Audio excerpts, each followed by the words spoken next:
Hello beautiful people. Welcome to Fanfic Empire. In today's episode, we explore, what if Fleur and Gabrielle's Veela grandmother sensed Harry's blocked creature inheritance and declared him Veela Court's lost prince? Hit like, subscribe, and join our community of story lovers. Let's begin. Chapter 1, The Grandmother's Eye. The morning the Beauxbatons carriage arrived, the sky over Hogwarts looked like someone had spilled ink across grey silk, dark at the edges, bruised and heavy, threatening rain that never quite came. Harry stood near the back of the crowd gathered on the lawn, Ron pressing close to his left shoulder, both of them craning to see over the heads of 6th and 7th years who'd shoved their way to the front without apology. "It's a flying carriage," Ron said, with the reverence usually reserved for chocolate frog cards. "Pulled by horses the size of houses." "They're Abraxans," Hermione said from Harry's right. "Winged palominos. Incredibly rare. The Beauxbatons school keeps a small herd. I read about them in Magical Creatures of Continental Europe." "Of course you did," Ron said, but he was still staring upward. The carriage descended in a slow, theatrical spiral, the kind of arrival that knew it was being watched and didn't mind at all. The horses were enormous, muscled like draft animals but built with an elegance that made them look almost sculptural, their pale gold coats catching the flat autumn light. When they landed with a sound like distant thunder, the ground actually trembled underfoot. A few first years stumbled. Neville grabbed a fence post. Harry watched the carriage door open. He watched the Beauxbatons students descend, tall, blue uniformed, moving with the particular easy confidence of people who'd been told they were exceptional for long enough that they'd simply started believing it. He watched Fleur Delacour step down onto the Hogwarts lawn like she was doing the lawn a favor, her silver blonde hair catching the non-existent wind in a way that shouldn't have been physically possible. He noticed all of that. But what made him stop, made the back of his neck prickle with something that wasn't quite recognition and wasn't quite fear, was the woman who came down last. She was old. Not in the way that Dumbledore was old. Not the kind of old that came wrapped in eccentricity and lemon drops and the comfortable performance of wisdom. This woman was old the way certain trees were old, the way deep water was old, the way the hills surrounding Hogwarts were old. She moved without hurry and without the careful deliberateness of someone managing aged bones. She moved like something that had decided long ago how it intended to occupy space and had simply never reconsidered the decision. Her hair was white, pure and absolute, pulled back from a face that had once been stunning and had transitioned into something beyond that, arresting, precise, architectural. Her eyes were pale, the color of winter sky just before snow. She wore traveling robes in deep blue-gray and carried a walking stick she clearly didn't need. She descended from the carriage and stopped on the lawn, and the first thing she did, before she greeted Dumbledore, before she acknowledged the gathered students, before she did anything that protocol required, was turn her head and look directly at Harry Potter. Not in his general direction. Not scanning the crowd. Directly at him, with the focused certainty of someone who had known precisely where to look before they'd even opened their eyes. Harry felt it like a hand pressed flat against his sternum. Not painful. Not aggressive. Just present. Like something old and attentive had just noticed him for the first time in its very long life and found the experience surprising. Then Madame Maxime was sweeping forward to shake Dumbledore's hand, and the moment broke, and Harry let out a breath he hadn't realized he'd been holding. "You all right?" Hermione asked, looking at him. "Fine," he said. "Who's the old woman? The one who came down last?"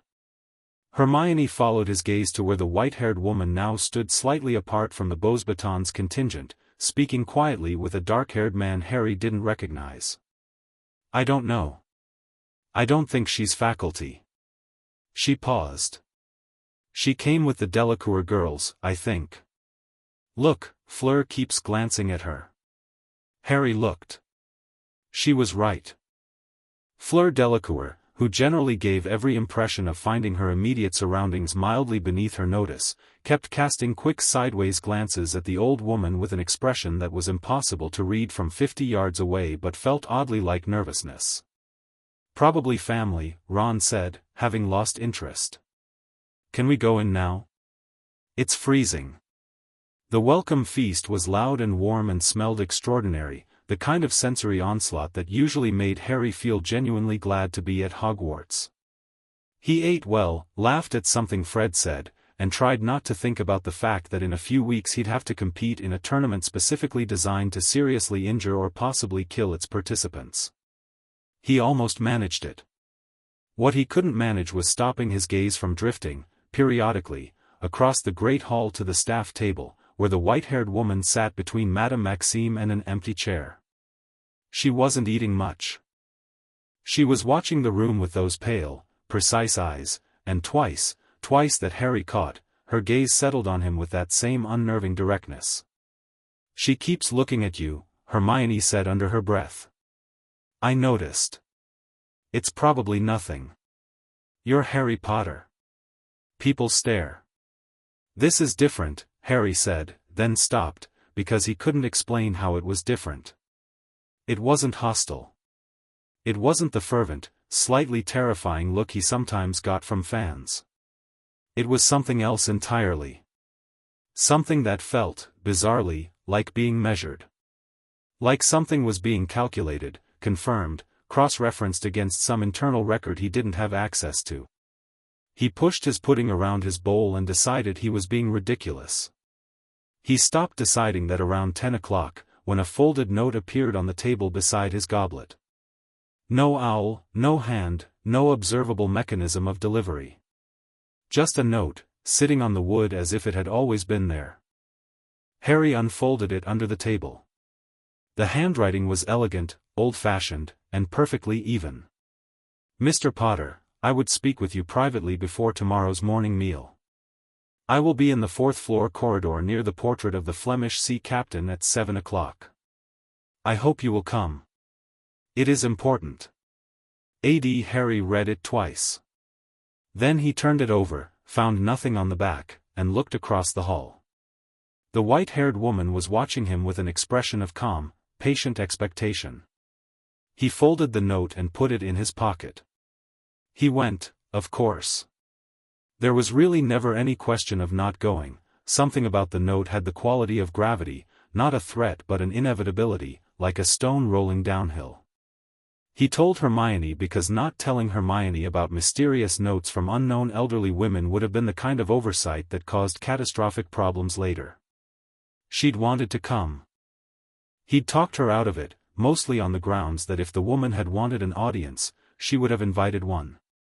The 4th floor corridor at 7 in the morning was grey and quiet, lit by wall torches that hadn't been swapped for daylight yet.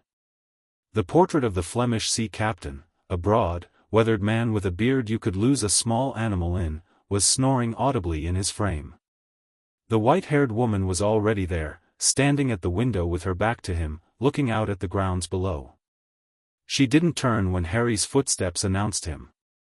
"You came," she said.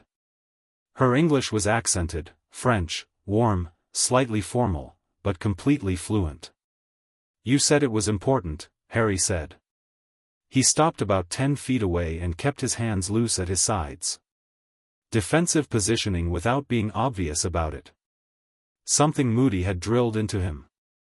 "Always know where your exits are, Potter." She turned from the window then. Close up, the impact of her face was even more pronounced.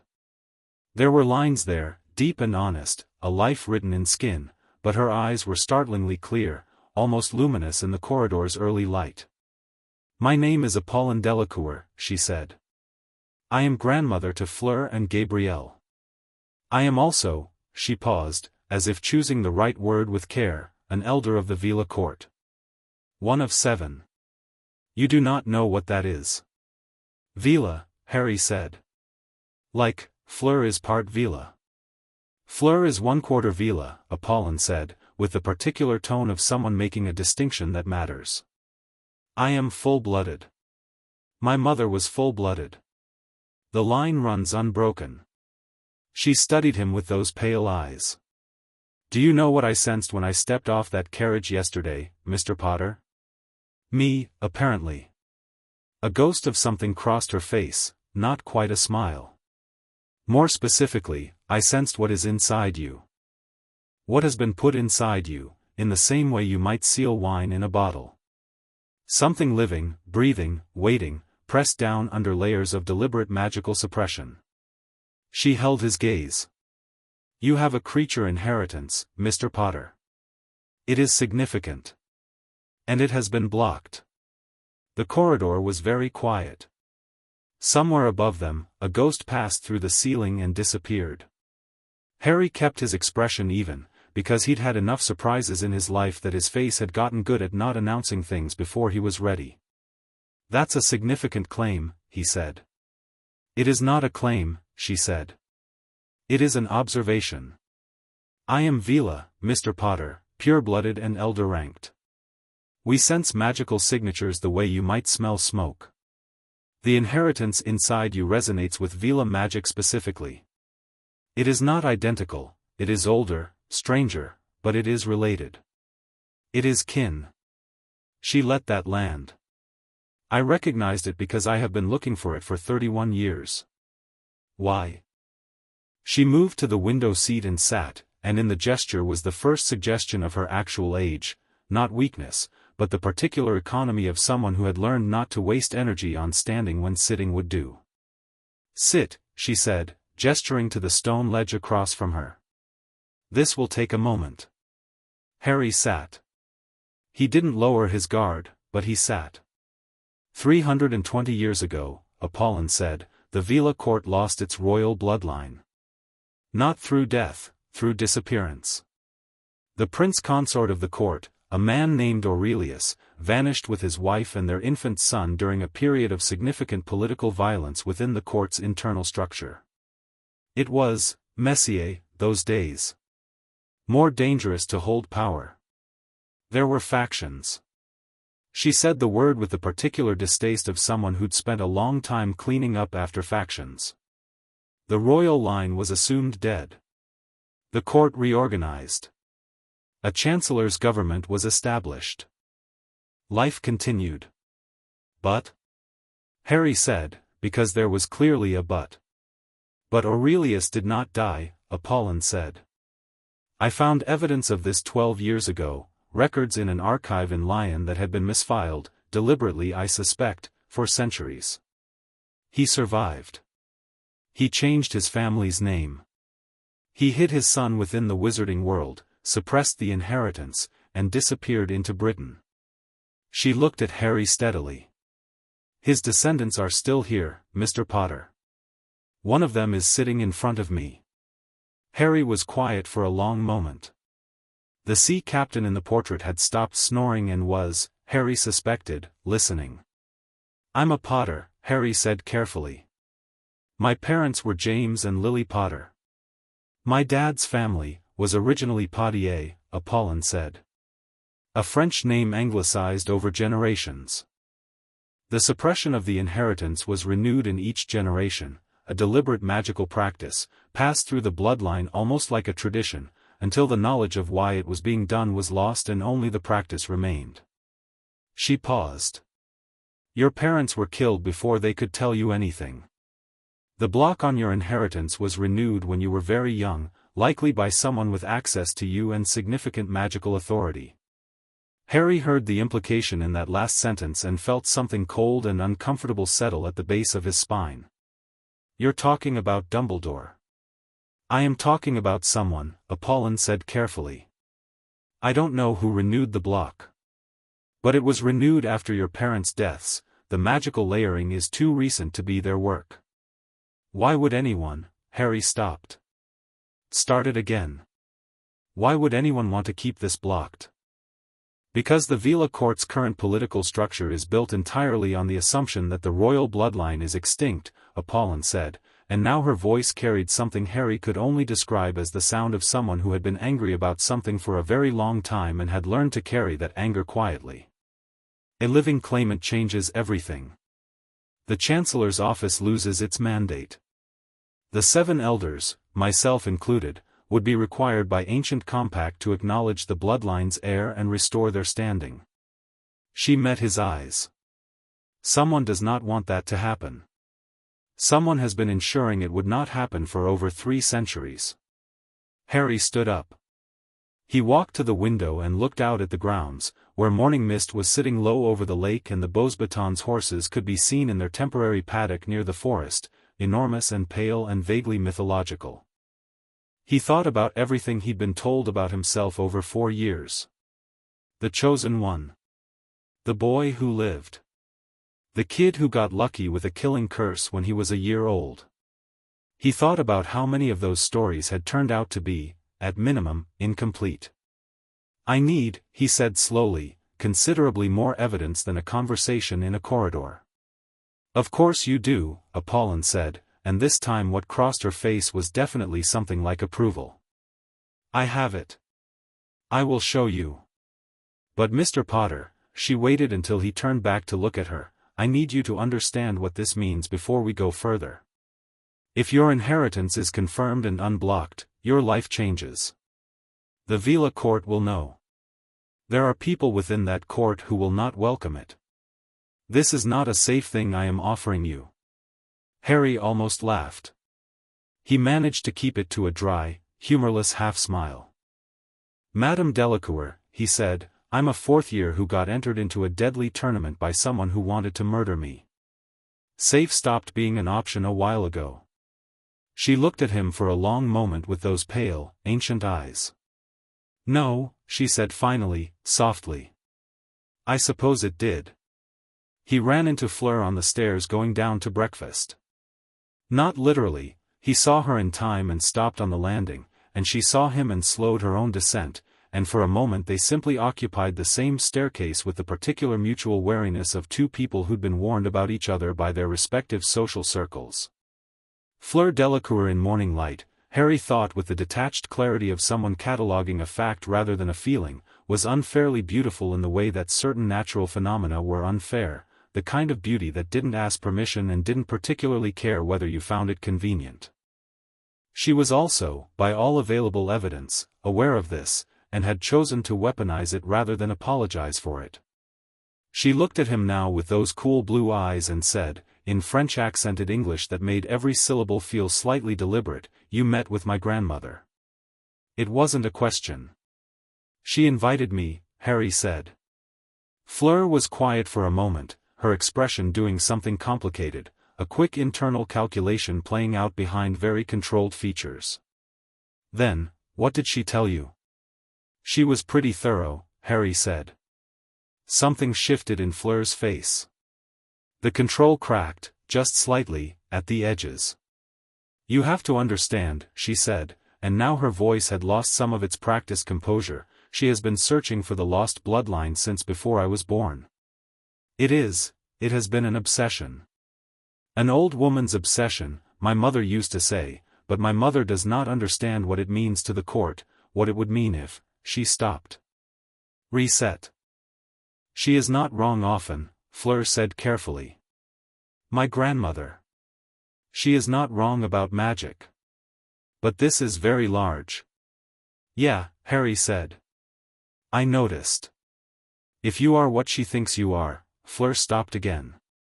Looked at him with an expression Harry couldn't quite name, something caught between skepticism and something more fragile.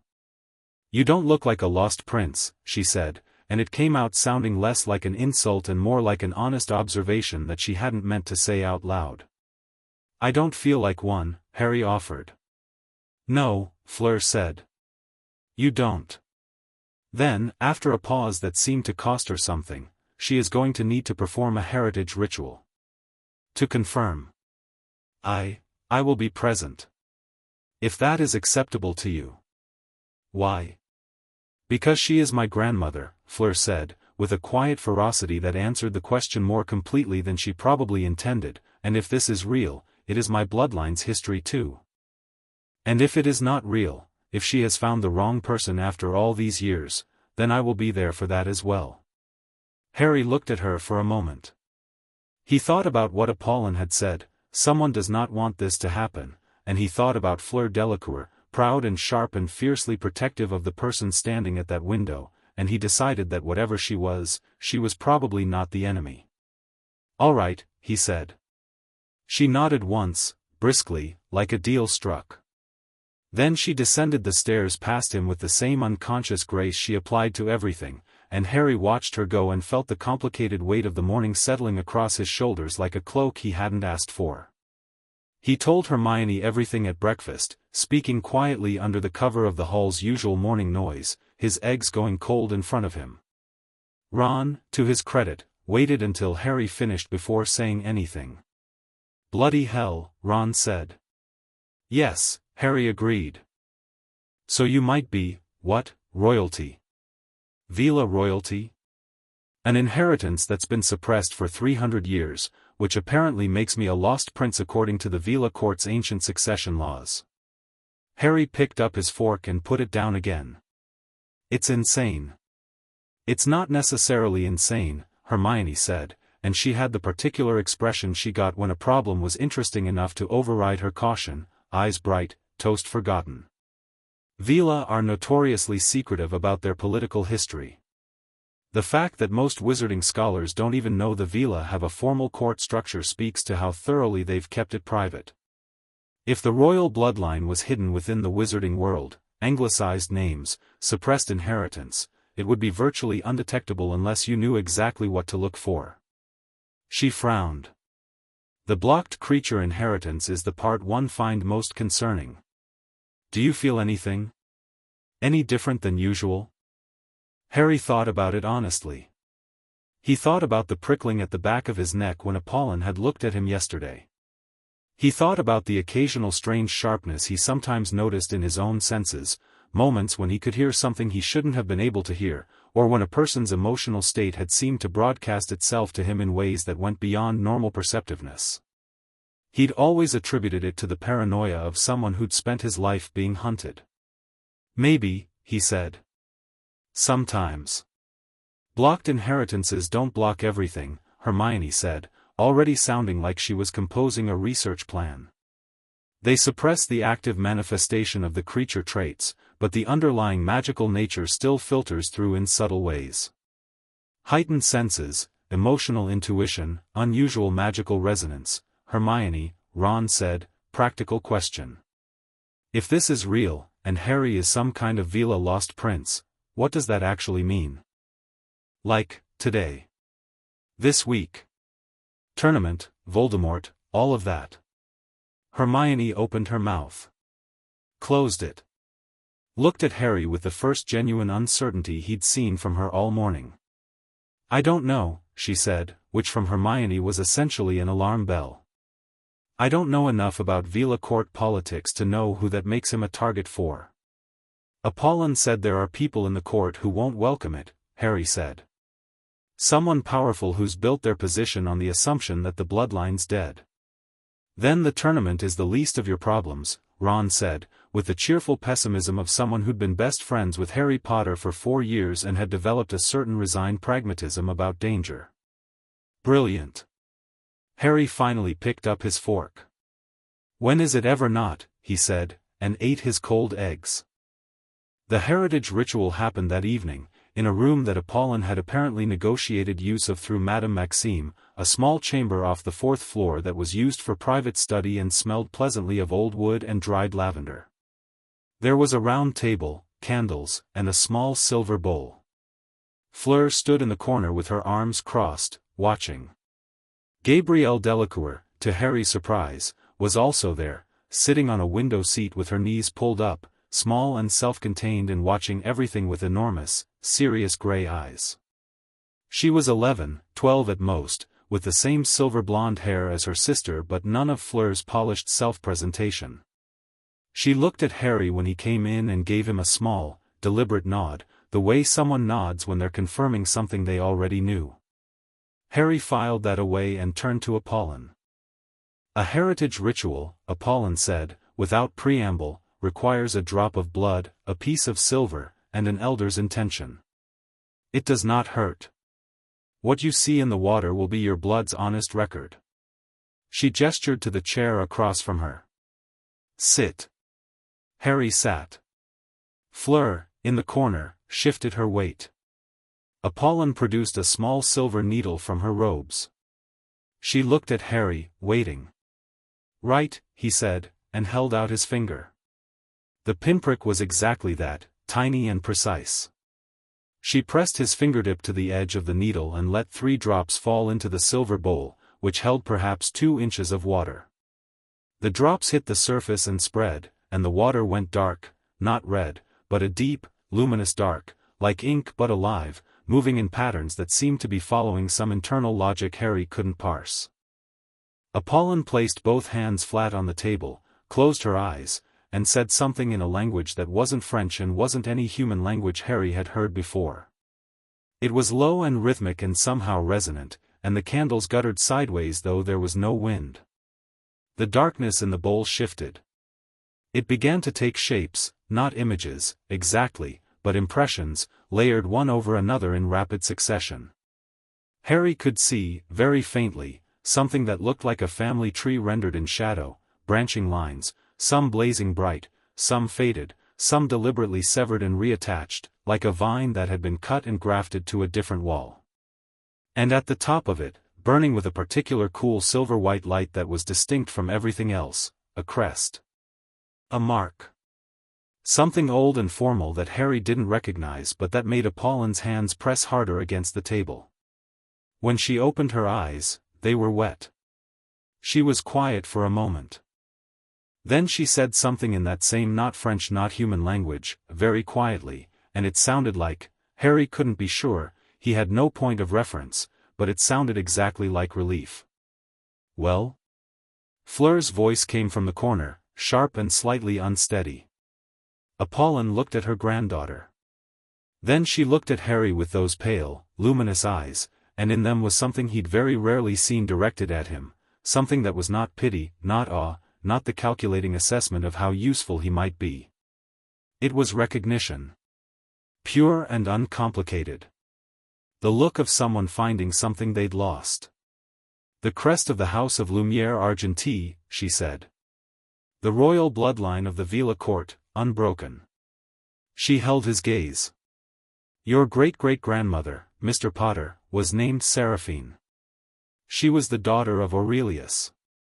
She was the last of the line to know what she was. A pause. Until now. The room was very still. From the window seat, in a voice that was quiet but not at all surprised, Gabrielle said, I knew. Everyone turned to look at her. Gabrielle met Harry's eyes with those large, serious grey ones and said, completely simply, when he carried me out of the lake. I could feel it. Something warm, very old. She looked at her grandmother. Like your magic, Grandmere. But different. Like the same song in a different key. Apolline looked at her youngest granddaughter for a long moment with an expression that was equal parts pride and sadness. Fleur made a sound that was not quite a laugh and not quite something else. She uncrossed her arms. She looked at Harry with an expression he couldn't fully read, complex, layered, the expression of someone whose skepticism has just been surgically removed and who isn't entirely sure how to function without it. All right, she said, finally, which seemed to cover a lot of ground. Harry looked down at the silver bowl where his blood-darkened water was still shifting in slow, deliberate patterns. He thought about the Dursleys' cupboard under the stairs. He thought about being 11 years old and finding out he was a wizard and feeling, for the first time in his life, like maybe the world had a category that fit him. He thought about 4 years of being told who he was by everyone except himself. He thought about the block. About something living inside him, pressed down under years of deliberate magic, breathing anyway in the dark. What happens next? He asked. Next, Apolline said, and her voice was steady and old and absolutely certain, we crack the seal. We let you begin to breathe. She looked at him steadily. And then, Mr. Potter, the Veela Court will have to decide what to do about the fact that their lost prince has been found. She reached across the table and placed one hand briefly over his, not a gesture of sentimentality, but of something more formal. A compact. A declaration. And so will you, she said. Harry looked at the silver light still moving in the bowl. He looked at Apolline's ancient, certain face. He looked at Fleur, still standing in the corner with her arms at her sides and her expression doing that complicated thing. He looked at Gabrielle, who was watching him with the calm certainty of someone who'd already made peace with the answer and was simply waiting for everyone else to catch up. Outside, the Abraxan horses moved in their paddock below the window, pale as moonlight in the October dusk. "All right," Harry said, because it seemed to be the word for this moment, the word that meant I don't know what I'm walking into but I'm walking into it anyway. He'd said it before. He'd been saying it, one way or another, since he was 11. "All right," he said, and meant it. Chapter 2, The Weight of Old Blood. The crack happened on a Thursday. Not the crack of something breaking, the crack of something opening. Like a door that's been sealed shut so long the frame has warped around it, and when it finally gives, the whole house shudders. Apolline had chosen Dawn. She'd explained why the evening before, sitting at the small round table with a cup of tea she barely touched, while Fleur sat beside her and Harry sat across from them both with the particular posture of someone trying not to look nervous and failing at it with dignity. Dawn, because the magic involved was old enough to predate most wizarding conventions about when spells worked and when they didn't. Old magic, she'd said, ran on different rhythms. Tide rhythms. Sun rhythms. The kind that didn't care about wizarding calendars or school schedules. "What exactly will happen?" Harry had asked. "The block will fracture," Apolline had said. "Not shatter, we don't want it to shatter. A complete sudden removal of a suppression this old and this layered would be unpleasant. We fracture it. Release the first pressure. Let the inheritance begin to surface naturally from there." Unpleasant how? Apolline and Fleur had exchanged a look. Manageable, Apolline had said, which Harry had filed under things adults say when the real answer is alarming. Now it was 5:47 in the morning, and Harry was standing in the middle of that same fourth-floor room, which Apolline had rearranged, table pushed to the wall, chairs gone, a wide clear space on the stone floor. The candles were white. There were 7 of them, arranged in a pattern that wasn't quite a circle. Hermione was not here. This had been a genuine argument, and Harry had lost it initially, Hermione's position being that she had every right to be present for any magical procedure performed on her best friend's person, which was not an unreasonable position.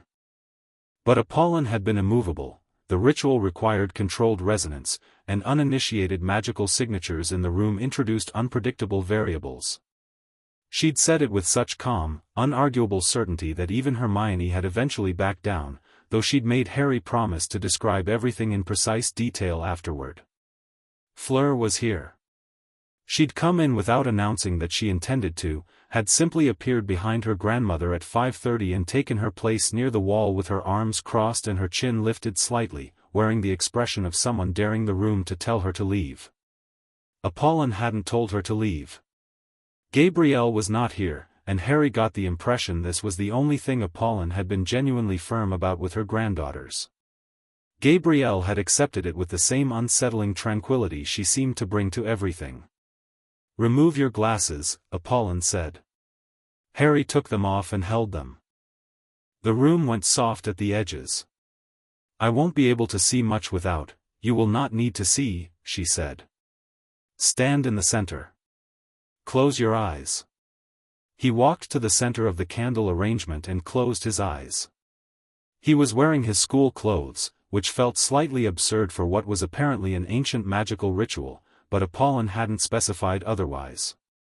He held his glasses in his left hand and tried to breathe normally. "What I am going to do," Apolline said, from somewhere to his right, "is place my hands on your shoulders. Then I am going to speak in the old language. You will feel pressure. Perhaps warmth. If it becomes painful, tell me immediately. All right." A pause. Then her hands settled on his shoulders, light but absolutely certain, the grip of someone who knew exactly what they were doing and had done it before in other contexts, though perhaps not precisely this one. She began to speak. Harry had heard the language briefly during the heritage ritual, that low, rhythmic, not quite human sound, but this was different. This was longer, more complex, less like words and more like something that predated the concept of words. It moved in patterns his brain kept trying to parse and kept failing to, like listening to music in a time signature that didn't exist in any tradition you'd been trained in. His skin prickled. The air in the room shifted temperature, cooler and then warmer, cycling without settling. And then he felt it. Deep. Below everything. Below his magic, below whatever layer of himself he usually thought of as himself, something that had been folded very small and pressed very flat and held there under enormous sustained pressure, and now, just slightly, was being allowed to expand. It didn't feel like power. Not exactly. It felt more like breath. It felt like taking a breath after being underwater. The pressure built. He heard, distantly, the candle flames roaring, not guttering sideways this time but roaring upward, stretched thin and bright, and then something in the center of his chest cracked open like an egg and a wave of sensation rolled through him from the inside out. The room became extraordinary. His eyes were closed but he could feel it, every candle, every stone, the old wood of the pushed-back table, the dust in the corners, the cool of the glass in his hand. He could feel Apolline's hands on his shoulders, the magic in the mold and precise and silver bright. He could feel Fleur against the wall, 10 feet away, and this was the strangest thing, he could feel her, not physically but magically, a signature that was warm and sharp and luminous, and it resonated with whatever had just opened in his chest like a struck bell finding its matching frequency. He heard Fleur make a quiet, sharp sound. He heard Apolline's chanting stop. And then the wave broke and the extraordinary quality of the room receded, leaving everything normal but somehow louder, the candles back to their proper height, the stone just stone, but his own senses ringing like someone had turned up the volume on the world by 10% and then forgotten to turn it back down. Harry opened his eyes. He was on one knee. He didn't remember kneeling. His glasses were still in his hand, unbroken. "Breathe," Apolline said above him, steady and calm. He breathed. He put his glasses on. The room swam into focus, Apolline standing over him, Fleur having come away from the wall without apparently deciding to, standing 3 feet away with her hand half extended and an expression on her face that was pure unguarded shock. "I'm fine," Harry said, to both of them, then reconsidered. "I think I'm fine." "You didn't warn him about the kneeling," Fleur said to her grandmother, her voice carrying the clipped precision of someone managing strong feelings through strict grammatical control. "It doesn't always happen," Apolline said, with the serenity of someone who had not been the one doing the kneeling. She crouched in front of Harry, a surprisingly fluid motion for a woman of her age, and looked at his eyes with clinical focus. "How do you feel?" Harry took stock. His head felt clear, oddly clearer than usual, like a fog he'd been inside for so long he'd stopped noticing it had lifted. His senses were still ringing, still slightly amplified. The room smelled different, richer, more layered, stone and wax and something floral from somewhere, and underneath all of it something metallic that resolved, on further attention, into the specific magical signatures of the 2 Veela women in the room. "Like someone opened a window," he said. Apolline nodded, satisfied. "The first fracture is done. The inheritance will surface gradually over the next several weeks. You will notice things, sensory changes, primarily. Heightened intuition. Some emotional resonance with other magical beings." She paused. "You may also be more noticeably affected by Veela presence. It will not be the compulsion effect that humans feel," she said, preempting him. "You are kin. What you will feel is more like recognition. Kinship pull. It is different." A glance at Fleur. "Though it may be confusing at first." "Grandmere," Fleur said, with a particular intonation that Harry was coming to understand meant stop talking now. Apolline stood. She looked entirely unruffled, which Harry suspected was her permanent state. "Rest today if you can," she said. "Eat well. Your body is recalibrating." She picked up her walking stick from where she'd leaned it against the wall. The first task is in 4 days. I would like to perform a second session before then, but I will need to assess how the inheritance settles first.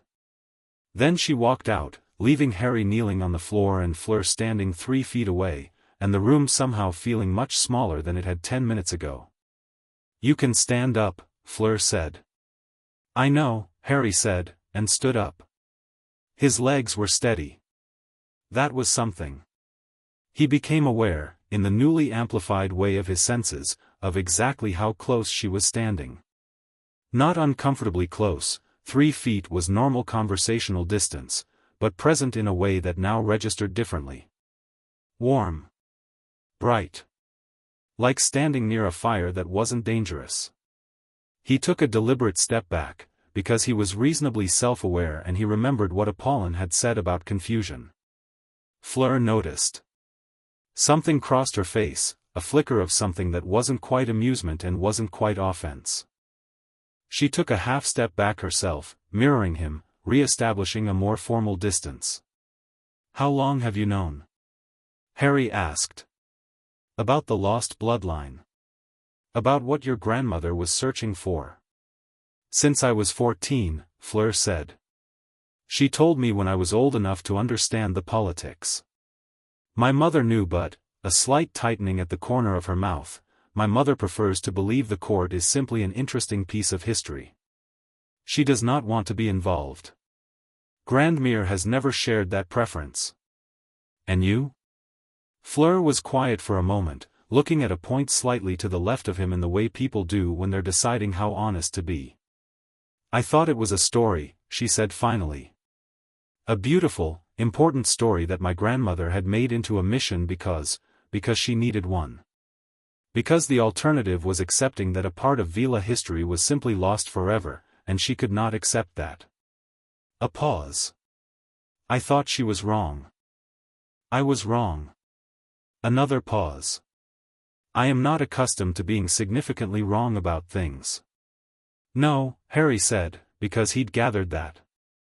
The resonance I felt during the ritual, Fleur said, and now her voice was careful, precise, like she was choosing each word from a limited and precious supply.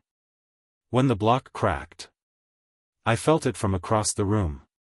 What did it feel like? She looked at him directly. Like recognizing a word in a language I didn't know I spoke, she said. Harry didn't have an answer for that. He thought about the sensation of her magical signature, warm, sharp, luminous, and about how it had felt like a bell finding its frequency, and he decided that was probably enough honest disclosure for 5:47 in the morning after having a centuries-old magical suppression cracked open in his sternum. I should go, he said. Hermione will be waiting.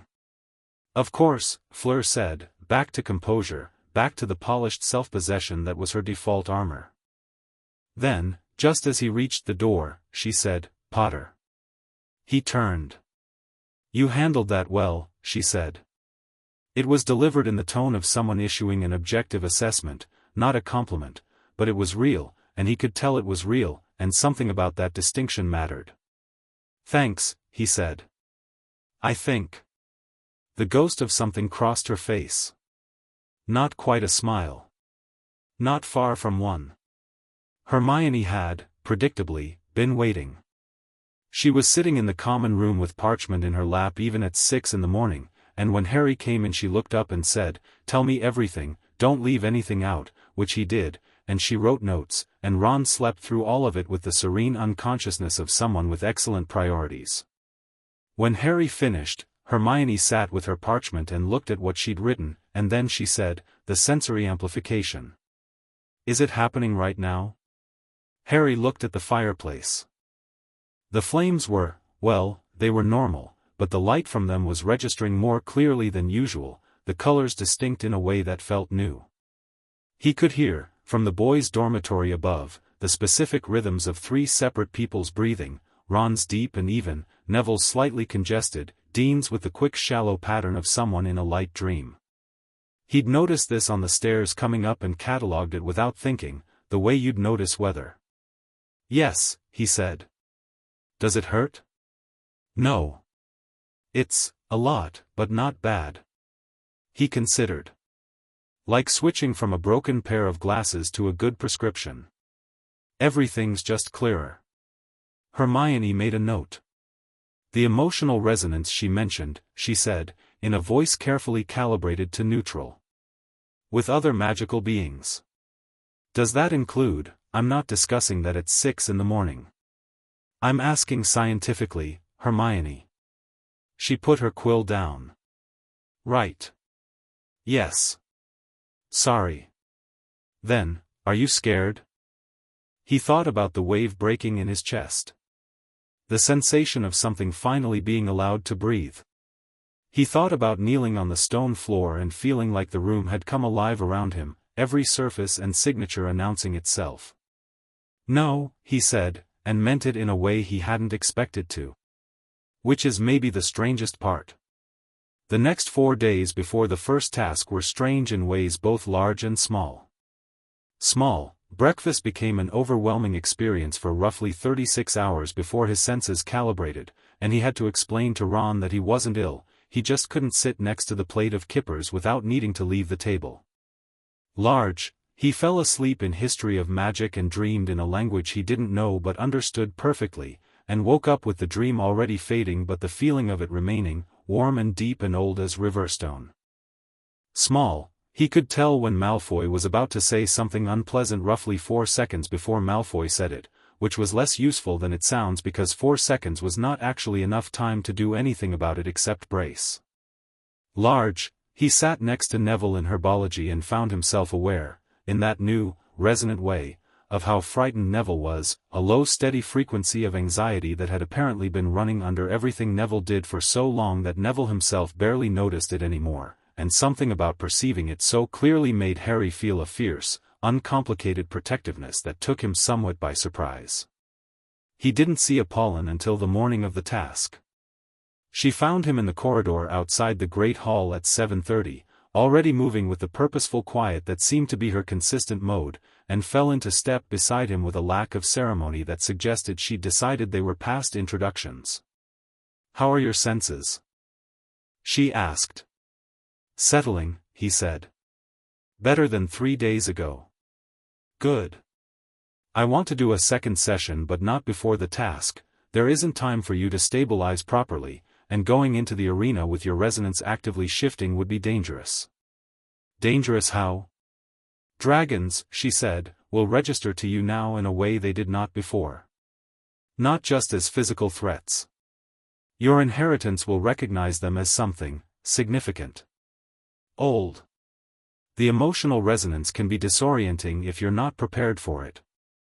Harry stopped walking. "Dragons," he said. "There are dragons in the first task." Apolline looked at him with serene patience. "Yes. You didn't know?" "I only found out 2 days, how do you know about the dragons?"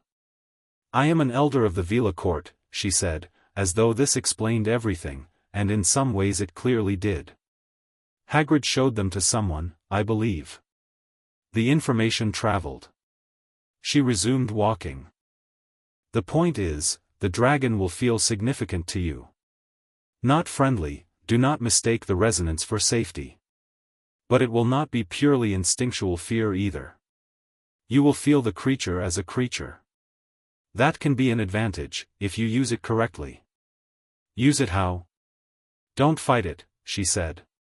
"Don't try to suppress the resonance or act purely on your training. Let both coexist. The inheritance will give you information your training won't." She glanced at him. "Trust it." They'd reached the corridor junction where their paths diverged, hers toward the guest quarters, his toward the library where he'd told Hermione he'd meet her. He stopped and she stopped, and they stood in the gray morning corridor light. "You've done this before," Harry said. "Worked with someone whose inheritance was being unblocked." "Once," she said. 40 years ago. A young woman who didn't know what she was." A pause. "She became one of the finest members of the Veela Court." A longer pause. "She is also the reason I know what a blocked inheritance looks like from the outside. What it does to a person, living pressed down inside themselves for years without knowing it." "What does it do?" Apolline looked at him with those winter sky eyes. "It makes them feel like they are always slightly less than what they should be," she said. "Like they are always reaching for something they can't identify. Like they are living in a house where every room has one wall missing and they've simply gotten used to the draft." Harry was quiet. "Does that sound familiar?" she asked. "More than I'd like," he said. She nodded, once, and walked away without ceremony, her walking stick tapping a quiet rhythm on the stones. The champion's tent smelled like canvas and fear and someone's too strong cologne, and Harry stood in it on the morning of the first task with his hands loose at his sides and tried to ignore the fact that he could hear, from outside, the sounds of an enormous crowd settling into stands and the distant, unmistakable sound of something very large moving. He could feel it, even through the tent walls. The dragon. Not the way Apolline had warned him he might, not the overwhelming significance she'd described. More like a pressure at the edge of his awareness. Old. Enormous. Alive in a very fundamental way, the way things that have existed since before the modern world are alive, carrying the weight of long time in their tissues. He breathed, and let it be there, and didn't reach for it and didn't push it away, the way Apolline had said.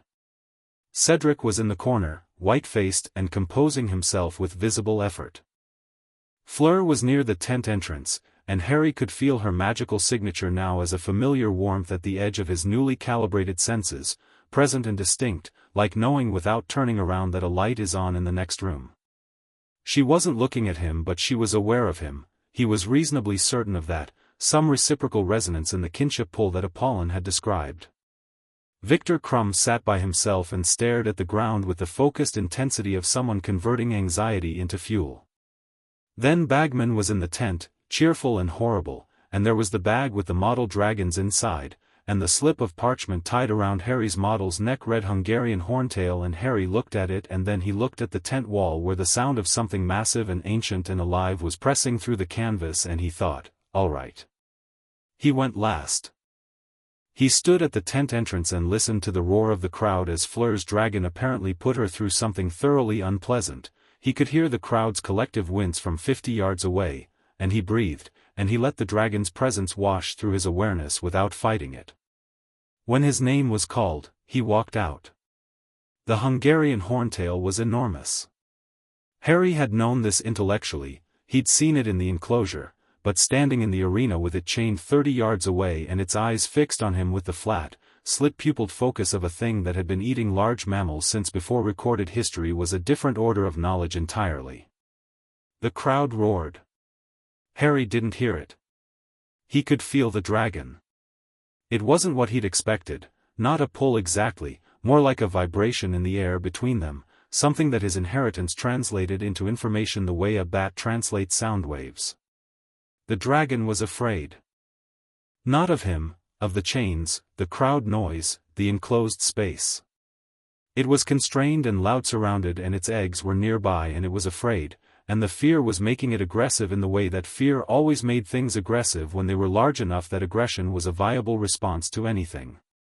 He almost didn't call his broom.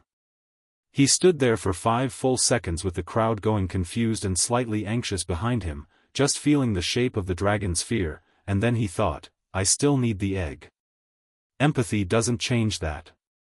And he called his firebolt. The moment he was on the broom, the tactical situation became familiar. He knew how to fly.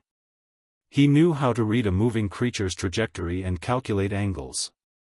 The dragon was chained and he was free, and the egg was within reach, and he had spent 4 years navigating things that wanted to kill him.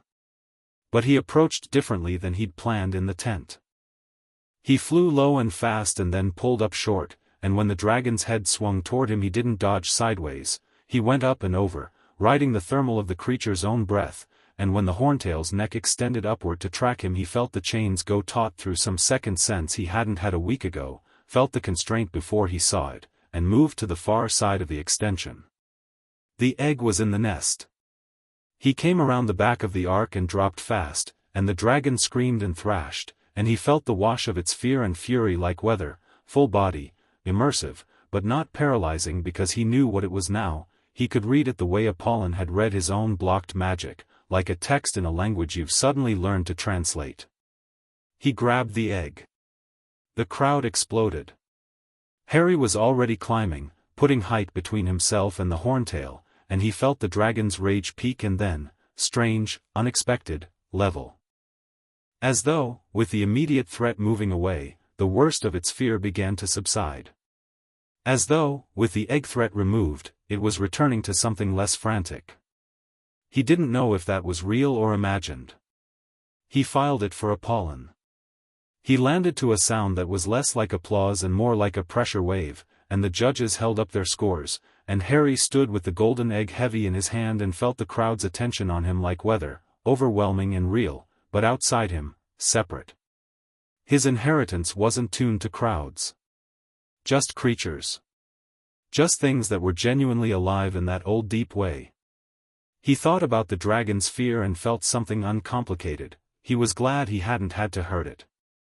In the aftermath, standing in the medical tent while Madame Pomfrey assessed a burn on his forearm that he hadn't noticed receiving, Ron appeared. The conversation that happened was awkward and genuine and ended in the specific way that real reconciliations end, not with a declaration but with a return to normal, Ron picking up the golden egg and shaking it and nearly dropping it when the shrieking started, and Harry saying "Don't open it here, you'll deafen someone," and things being essentially repaired. Then Ron had gone to find Fred, and Hermione had come in with bright eyes and a list of questions, and then Cedric had put his head in to say good flying, Harry, and then Fleur. She came in without Ron's bluster or Hermione's brightness, came in the way she did most things, self-contained and purposeful, and she looked at his burned arm briefly and then at his face and said, "The way you flew at the end. Near the nest." "Yeah. You felt it," she said. Not a question. The fear? Yeah. You didn't use it against it. You just, she paused.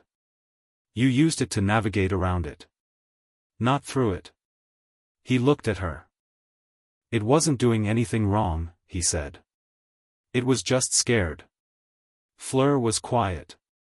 She had an expression on her face that he was starting to be able to read slightly. This one was the expression she wore when something had recalibrated her estimate of a person and she was in the process of updating her internal record. She didn't announce it. She just updated and moved on. "My grandmother," she said, "will want to do the second session before the new moon. That is in 12 days. All right. She will also want to write to the court.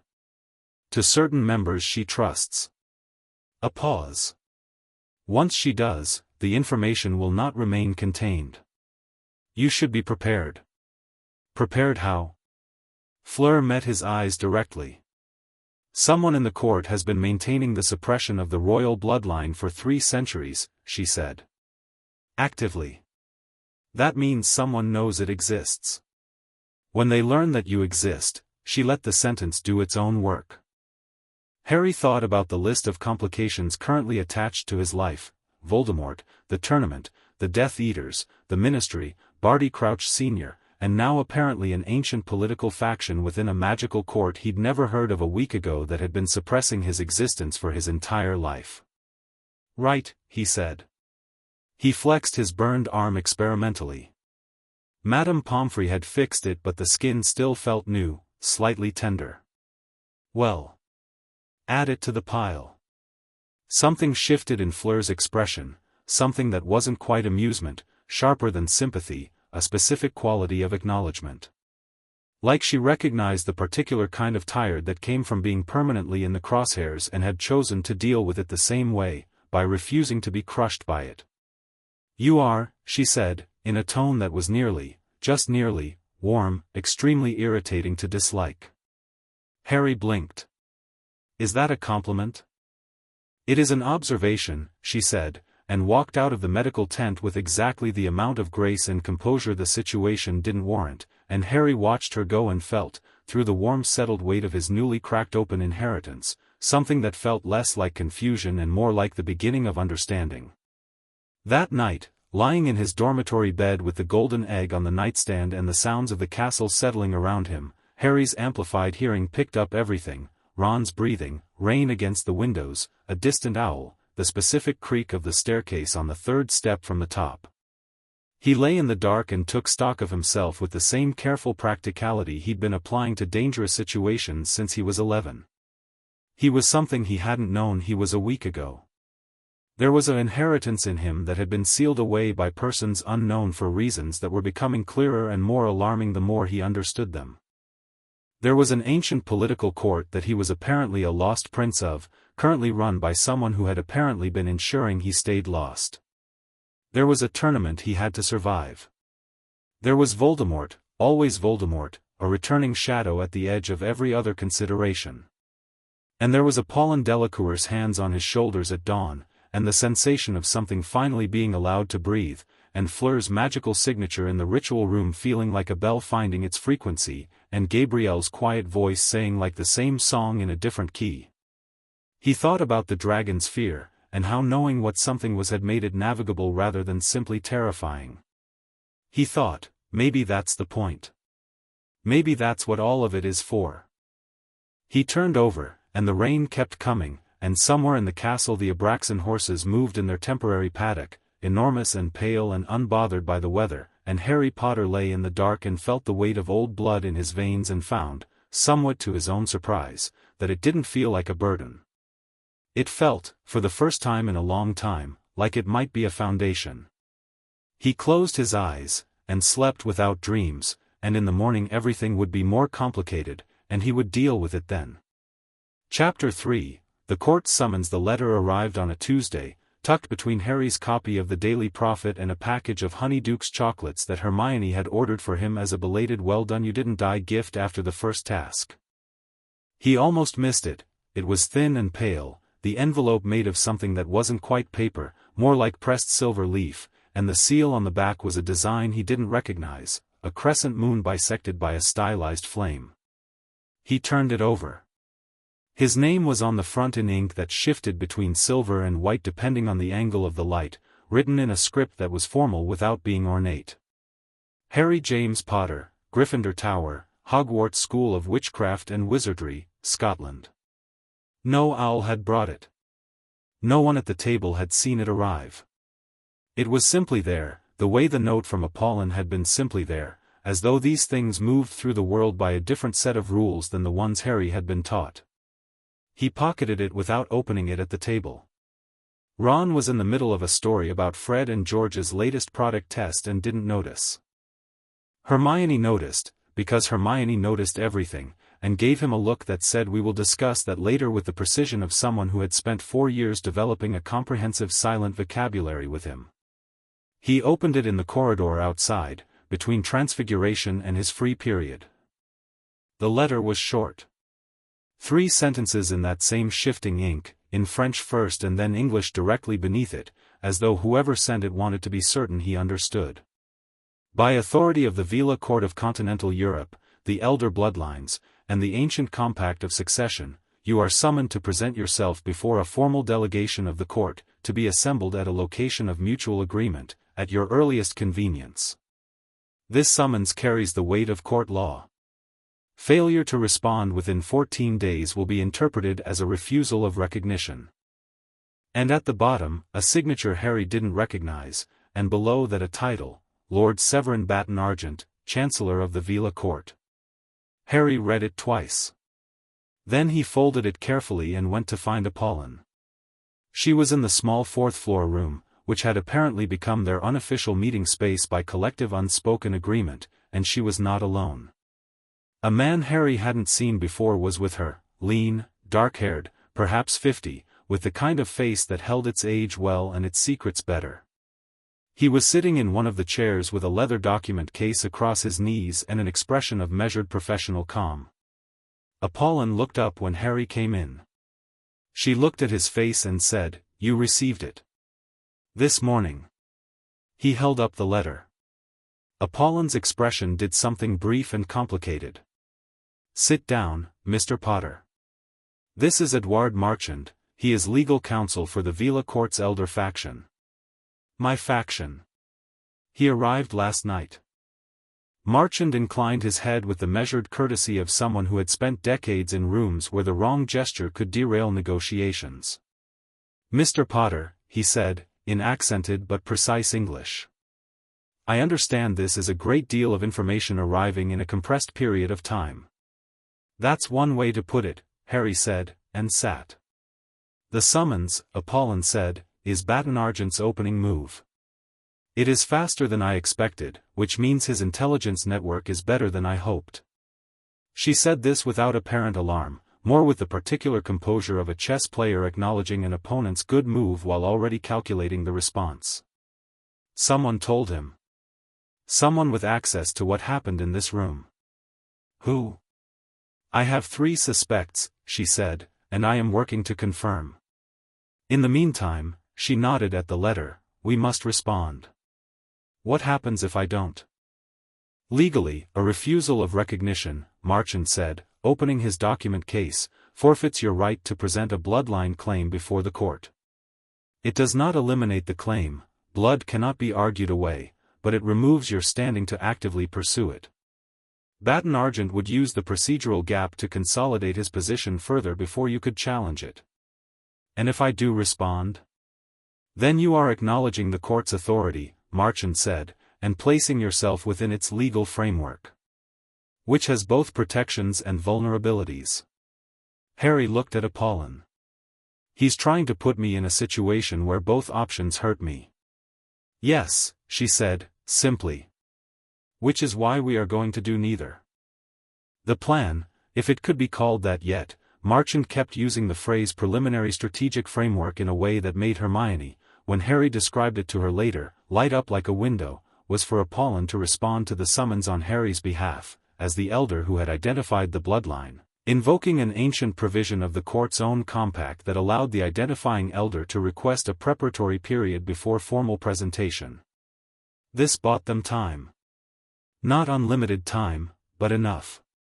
Enough for what, Apolline did not say, and Harry had the distinct impression that enough for what was something she was still working out. He left the 4th floor room with more questions than he'd arrived with, which felt like a consistent feature of his interactions with Apolline Delacour. He also left with a clearer sense of what he was dealing with, not just an abstract political threat, but a specific person. Severin Baton Argent.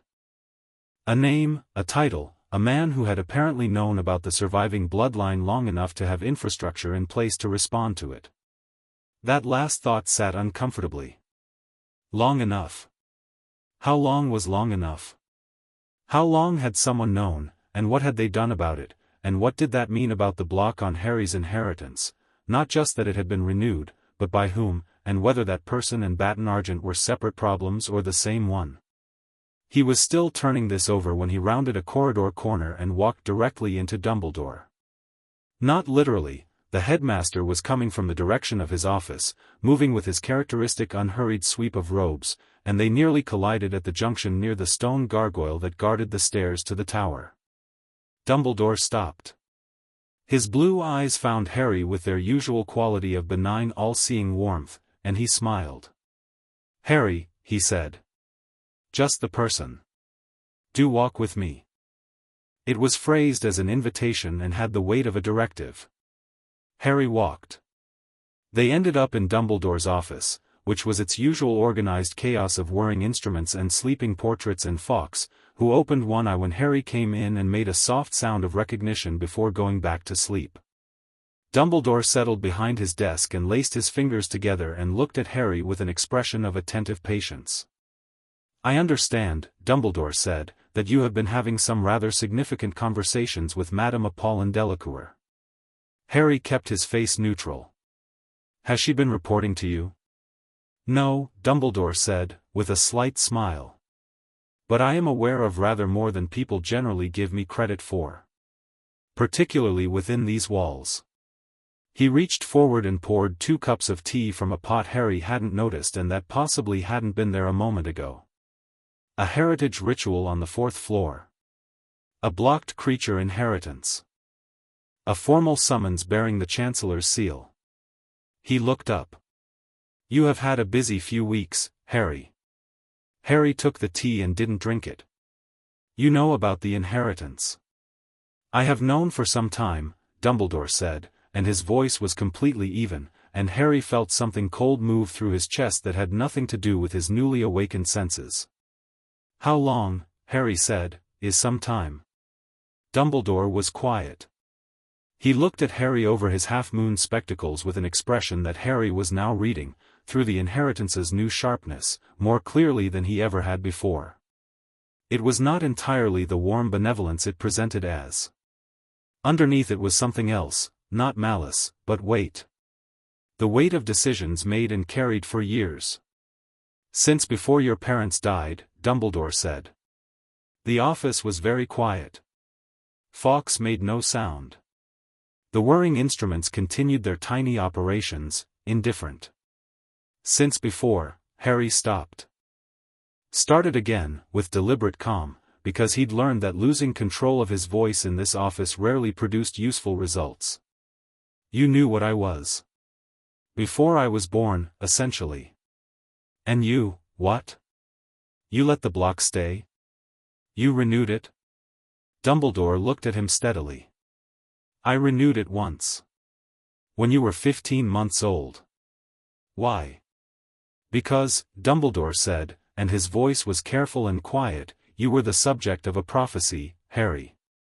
A prophecy that required you to be capable of a very specific kind of magic, the magic of self-sacrifice, of love as a weapon against the darkest magic. A creature inheritance, particularly an active, developing one, changes the magical profile of a person in ways that are deeply significant. I was concerned that it would interfere. Interfere, Harry repeated. The word felt like a stone dropped from a height. Complicate, Dumbledore said. Alter the conditions. You were concerned, Harry said, that knowing what I actually was would interfere with your plan for how I'd die. He said it flatly and watched Dumbledore's face, and what he saw there was not a denial.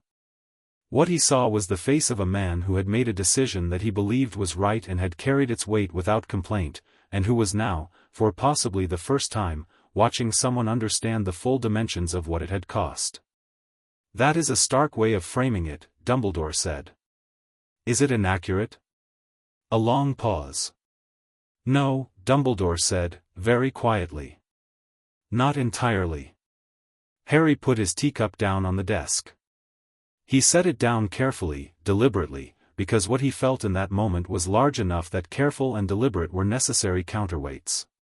He thought about Apolline's voice, it makes them feel like they are always slightly less than what they should be. He thought about 15 months old. He thought about the cupboard under the stairs and the oversized clothes and the way he'd always reached for something he couldn't identify. Did you know about the Veela Court? He asked. About the bloodline. The lost prince. I knew about the inheritance, Dumbledore said. Its specific origins, the court connection, the succession claim, I did not know the full picture. Apolline has been more thorough than I anticipated. A pause. She is quite formidable. She is, Harry agreed. He stood up.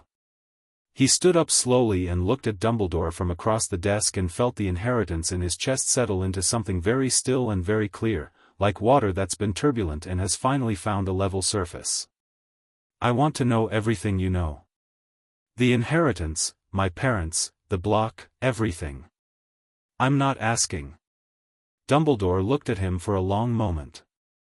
You are not asking, he repeated, and there was something in his expression that was close to, not admiration, exactly, but recognition.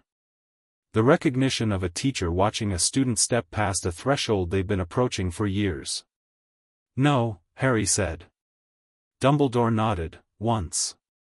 Then sit down, he said, and I will tell you what I know. Which is, I suspect, somewhat less than what Apolline has already told you, but perhaps useful as confirmation. He paused. I am sorry, Harry. For the record. I believe I made the best decision available to me at the time. I am increasingly aware that best available does not mean good. Harry sat back down. He looked at the headmaster, really looked, with these new, clear, honest senses, and saw an old man carrying an enormous amount for an enormous amount of time, and felt something that was not quite forgiveness and not quite rage but existed in the complicated space between them. "Tell me," Harry said. Dumbledore talked for nearly an hour. Most of it confirmed what Apolline had said, but the confirmation mattered. Harry had needed to hear it from this particular source, to watch this particular face deliver it, because the delivery told him things the words alone couldn't. He watched Dumbledore's expression when he described recognizing the Veela magical signature in infant Harry's aura, and what he saw was genuine conflict, not the comfortable certainty of a man who'd known he was right, but the uncomfortable certainty of a man who'd believed he was necessary and had learned to live inside that belief. The block renewal had been done the night before he'd left Harry with the Dursleys. A small, complex piece of magic woven into the layered protections around the blood ward. He'd told himself it was temporary. He'd told himself he would remove it when Harry was old enough, when the threat of Voldemort was resolved, when the prophecy was fulfilled. He had done the thing that people do with difficult decisions. He'd scheduled the reckoning for later and then let later keep arriving and departing without doing anything about it. Was there anyone else? Harry asked. Who knew? Minerva suspected something was different about you, Dumbledore said. She never asked directly. Severus, a pause, knows more than he has indicated to me. I suspect he has known for some years and has chosen, for reasons of his own, not to act on the knowledge. Snape knows. I believe so. Harry filed that under complications to address later and moved on. Baton Argent. The Chancellor. What do you know about him? A great deal, Dumbledore said, with the first trace of sharpness Harry had heard from him all morning. He is intelligent, politically sophisticated, and genuinely devoted to the stability of the current court structure, not from self-interest alone, though there is certainly that. He genuinely believes the Chancellor's government has served the Veela community well and that restoring a royal bloodline would destabilize 3 centuries of careful institutional development. He paused. He is not wrong about some of that. He is wrong to have suppressed the bloodline to prevent it. He's been involved in the suppression? I believe so. I cannot prove it. Dumbledore met his eyes. Harry. Whatever Apolline has told you about the court politics, she is not wrong, and she is not fully right either. Baton Argent has genuine support among the court elders. This is not a simple case of a villain and a hero. It is a conflict of legitimacies, and those are always messier than they appear. I know, Harry said, because he was 14 years old and had been living inside a conflict of legitimacies since before he could walk. He told Hermione and Ron in the library that evening, keeping his voice low. The 3 of them bent over a table covered in Hermione's research notes on Veela Court history.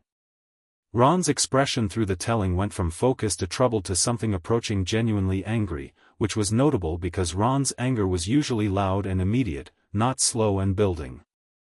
He blocked it, Ron said, at the end. He actually blocked it.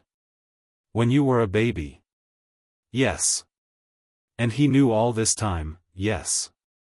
Ron sat back in his chair and looked at the ceiling with the expression of someone revising a firmly held opinion in real time and finding it uncomfortable. I know he's Dumbledore, he said carefully. I know he's done enormous amounts of good. My mum thinks but that's, Harry, that's your life. That's your actual self, just locked away because it was inconvenient for his. I know, Harry said. Are you angry? Harry thought about it. Yes, he said. I'm also, I don't know. There's a war. There's Voldemort. He made a calculation. I think the calculation was wrong, but I understand how someone could make it. He paused. Being angry about it and understanding it aren't mutually exclusive. Ron looked at him with an expression that was slightly awed and slightly frustrated. You're very calm about this. I've had 3 days. Harry turned to Hermione. What did you find? Hermione had found, with the focused industriousness of someone who had decided a problem existed and dedicated every available moment to solving it, a considerable amount. She'd tracked down 3 separate historical texts on Veela political history, 2 in the restricted section, 1 in a collection of continental magical governance studies that hadn't been taken off the shelves in 11 years based on the dust, and had cross-referenced them with what Harry had told her about the heritage ritual and the succession claim. The Compact of Succession, she said, spreading her notes, is one of the oldest magical documents in existence. It predates the International Confederation of Wizards by nearly 2 centuries. Essentially, it establishes that the royal bloodline of the Veela Court, the House of Lumiere Argentée, has an unbreakable right of recognition if a living claimant can be verified. Not just a right to the title, but a fundamental right to exist within the court's framework without persecution. She tapped a specific paragraph. This is important. The compact doesn't just give you power, Harry, it gives you protection. Legal protection, backed by magical contract. Baton Argent's problem is that he can't actually move against you openly without violating the compact, which would delegitimize his own position. So he's constrained, Harry said. Legally, yes, Hermione said. But there are things that happen outside legal frameworks. She met his eyes. The summons was legal. What comes after the summons doesn't have to be. 3 days later, Apolline performed the second session. This one was different, less violent, less like a door being forced and more like a second lock being turned, the mechanism giving more readily now that the first had already broken. Harry went through it with more awareness of what was happening, could track the sensation of the inheritance expanding in a way that was almost meditative, the way you can follow the progress of warmth spreading from a fire if you pay attention. Afterward he sat on the floor against the wall, not kneeling this time, just sitting, back against stone, breathing, and felt the world around him with a clarity that was no longer shocking but was still extraordinary. Fleur was there again, and this time she sat down on the floor against the adjacent wall, a few feet away, with the matter-of-fact quality of someone who had decided that formality was no longer worth the energy. She had her knees pulled up and her arms resting on them, and she looked at him sideways. "Better?" she asked. "Different," he said. "More settled. You don't look like you're about to fall over this time. That is an improvement." "Very encouraging, thanks." She almost smiled. Grand Mir says the second session usually allows the emotional resonance to come fully online. A pause. "How is that, for you?" "The resonance." Harry considered how honest to be. He looked at the candle on the table across the room and thought about the question seriously. "It's like, you know how most people can tell when a room is tense? The vague social awareness that something is off. It's like that, but specific. Precise." He paused. "I can feel when someone is afraid. Or angry. Or," he stopped. "Or what?" Fleur said. "Or something else," he said, which was not an answer but was the most answer he was prepared to give. Fleur looked at him for a moment. "Yes," she said, and somehow that single word contained an acknowledgement that they were both going to, by mutual unspoken agreement, not examine that particular thing too closely right now. "My grandmother will want to do a third session before the second task. That is," she calculated, 6 weeks away. "What happens after the third session?" "The block is fully fractured. The inheritance is active." She paused. "You begin to change." "Change how?" Apolline spoke from across the room, where she'd been quietly gathering the ritual materials with her back to them. "Not physically," she said, without turning. "Not dramatically. Your magical profile deepens. Your resonance strengthens. Your connection to the old magic, the Veela bloodline-specific magic, becomes functional rather than dormant." She turned now and looked at them both with calm assessment. "And you become formally recognizable as what you are, to any Veela or creature of sufficient sensitivity who encounters you." "Which means Baton Argent's people will know," Harry said. "They likely already know you exist," Apolline said. "The summons confirmed that. What they will know after the third session is what you are becoming." The full strength of the bloodline. She met his eyes. That is when it becomes urgent. The letter to Snape came from Harry, written in the spare, careful language of someone who had learned not to give this particular person rhetorical ammunition, and slipped under the potions classroom door on a Thursday evening. Professor, Dumbledore tells me you've known about my inheritance for some time.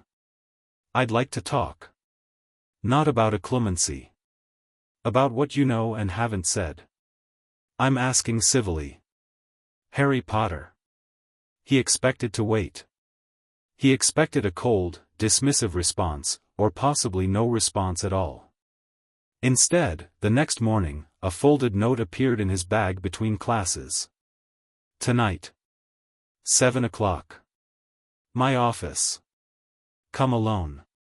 SS Harry went. Snape's office in the evening was lit by fewer torches than seemed comfortable and smelled strongly of potions ingredients and something cold and mineral. Snape was at his desk when Harry arrived, and did not look up from whatever he was writing for a full 30 seconds, which Harry endured with practiced patience. Close the door, Snape said. Harry closed it. Sit. He sat. Snape put down his quill and looked at Harry with those flat black eyes that had always felt to Harry like looking at a locked door. Everything was behind there, nothing was visible, and the lock was serious. How much did Dumbledore tell you? Snape said. Enough, Harry said. He told me he renewed the block. He told me you know more than you've indicated. Dumbledore, Snape said, with the particular intonation that managed to encompass an enormous range of feelings about a person in 2 syllables without technically expressing any of them, is accurate on both counts. He laced his fingers together on the desk. I identified the inheritance when you were 11. Your first potions class. The scent of certain ingredients affects those with Veela blood differently, silverwood extract, in particular. You had a response to it that was physiologically consistent with Veela heritage. I recognized it because, a micropause, I have encountered it before. Fleur's grandmother, Harry said. Before she came to Hogwarts, you knew. I knew of the Delacour family's connection to the Veela Court. I knew of the search for the lost bloodline. I had no confirmation you were connected until the heritage ritual last week, which, a pause, was not conducted with as much discretion as Madame Delacour perhaps believed. You felt it, Harry said. The magical resonance of a fractured ancient block is not a subtle event, Mr. Potter. Snape's voice was dry, clipped. Several people within this castle will have felt something, whether or not they understood what it was. Why didn't you tell me? Or Dumbledore? Snape looked at him for a long moment. Because telling Dumbledore, he said, very precisely, would have resulted in him doing exactly what he did in your first 15 months of life. Making a decision on your behalf without your knowledge. And telling you, another pause, longer, you were not ready. You would have gone running at it. You would have been hurt. You were protecting me, Harry said, and tried to keep the skepticism out of his voice, because if Snape believed it that was what mattered, and Snape's face at this moment was doing something complicated and private that Harry's new resonance read as, not quite affection, but something in the same emotional neighborhood, something that had been living under the hostility for so long it had adapted to the dark. I was preserving your options, Snape said, which was a more accurate and considerably more Snape-like framing. There is a difference. He looked away. The Veela Court is not a safe political arena, Mr. Potter. Baton Argent has resources and history and institutional momentum. You have a bloodline claim and an old woman's certainty and, he stopped. And what? Snape looked back at him. An extraordinary capacity for surviving things that should kill you, he said, with a flatness that meant he'd decided it was a fact rather than a compliment and was delivering it accordingly. Whether that is sufficient for what is coming, I genuinely don't know. Will you help? Harry asked. Snape was quiet for a long time. The office was very still. Then, I will not obstruct. Whether that constitutes help depends on your definition. For now, Harry said, it's enough. He stood and left, and in the corridor outside he stood for a moment with his back against the cold stone and breathed, and felt the layers of it, Dumbledore, Snape, the summons, the court, the inheritance, and did not try to organize it or resolve it. He just let it be what it was, complicated, large, genuinely dangerous, and entirely, unambiguously his. Not managed for him. Not planned around. His.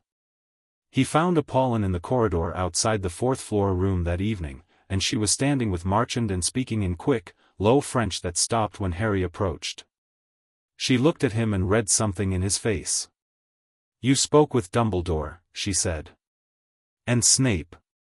Marchand made a quiet note in a small leather book. "I want to respond to the summons," Harry said. "Not ignore it, not deflect it. Respond. On my terms." Apolline raised an eyebrow. "The preparatory period provision, use it as negotiation," Harry said, "not as hiding. Tell Baton Argent I'm aware of the summons and I'll present before the court when I'm ready, at a time and location I agree to, according to the terms of the compact." Not his terms. The compact's terms. He paused. "That's what the compact says, isn't it? He doesn't get to set the conditions." Marchand looked up from his leather book and exchanged a glance with Apolline that Harry's inheritance read clearly as impressed. "That is precisely what the compact says," Marchand said. "Good." Harry looked at Apolline. "He's trying to control this. The only way to stop him controlling it is to take the initiative back." Apolline looked at him for a moment with those winter sky eyes, and what he felt from her, through the resonance, through the kinship pull that was still new enough to be surprising, was not quite pride. It was something quieter and deeper. The specific quality of satisfaction that comes from a long search finally finding the right shape of thing. "Write the response," she said to Marchand. Marchand wrote. Down the corridor, through a window Harry could see the lights of the grounds, the Beauxbatons carriage glowing faintly, the dark line of the forest, the surface of the lake catching what little moonlight the clouds allowed. Somewhere out there, the second task was waiting. The Veela Court was waiting. Voldemort was waiting. And Harry Potter stood in a cold corridor at Hogwarts and felt, for possibly the first time in his life, like the waiting was on his schedule. Not theirs. His. Chapter 4, The Second Task and the Silver Declaration. The morning of the second task was grey and sharp, the kind of February cold that didn't apologize for itself, and the lake looked like hammered pewter under a sky that couldn't decide between overcast and threatening. Harry stood at the edge of the water in his swimming gear, which he'd transfigured into something slightly less ridiculous than the original after Hermione pointed out he'd need to move freely, and felt the lake with his senses the way he was learning to feel everything now, in layers. The surface was cold.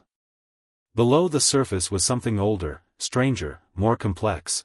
The lake had life in it that registered differently than ordinary creatures, the Grindylows and the Merpeople and the deeper things that didn't come near enough to the surface to be catalogued.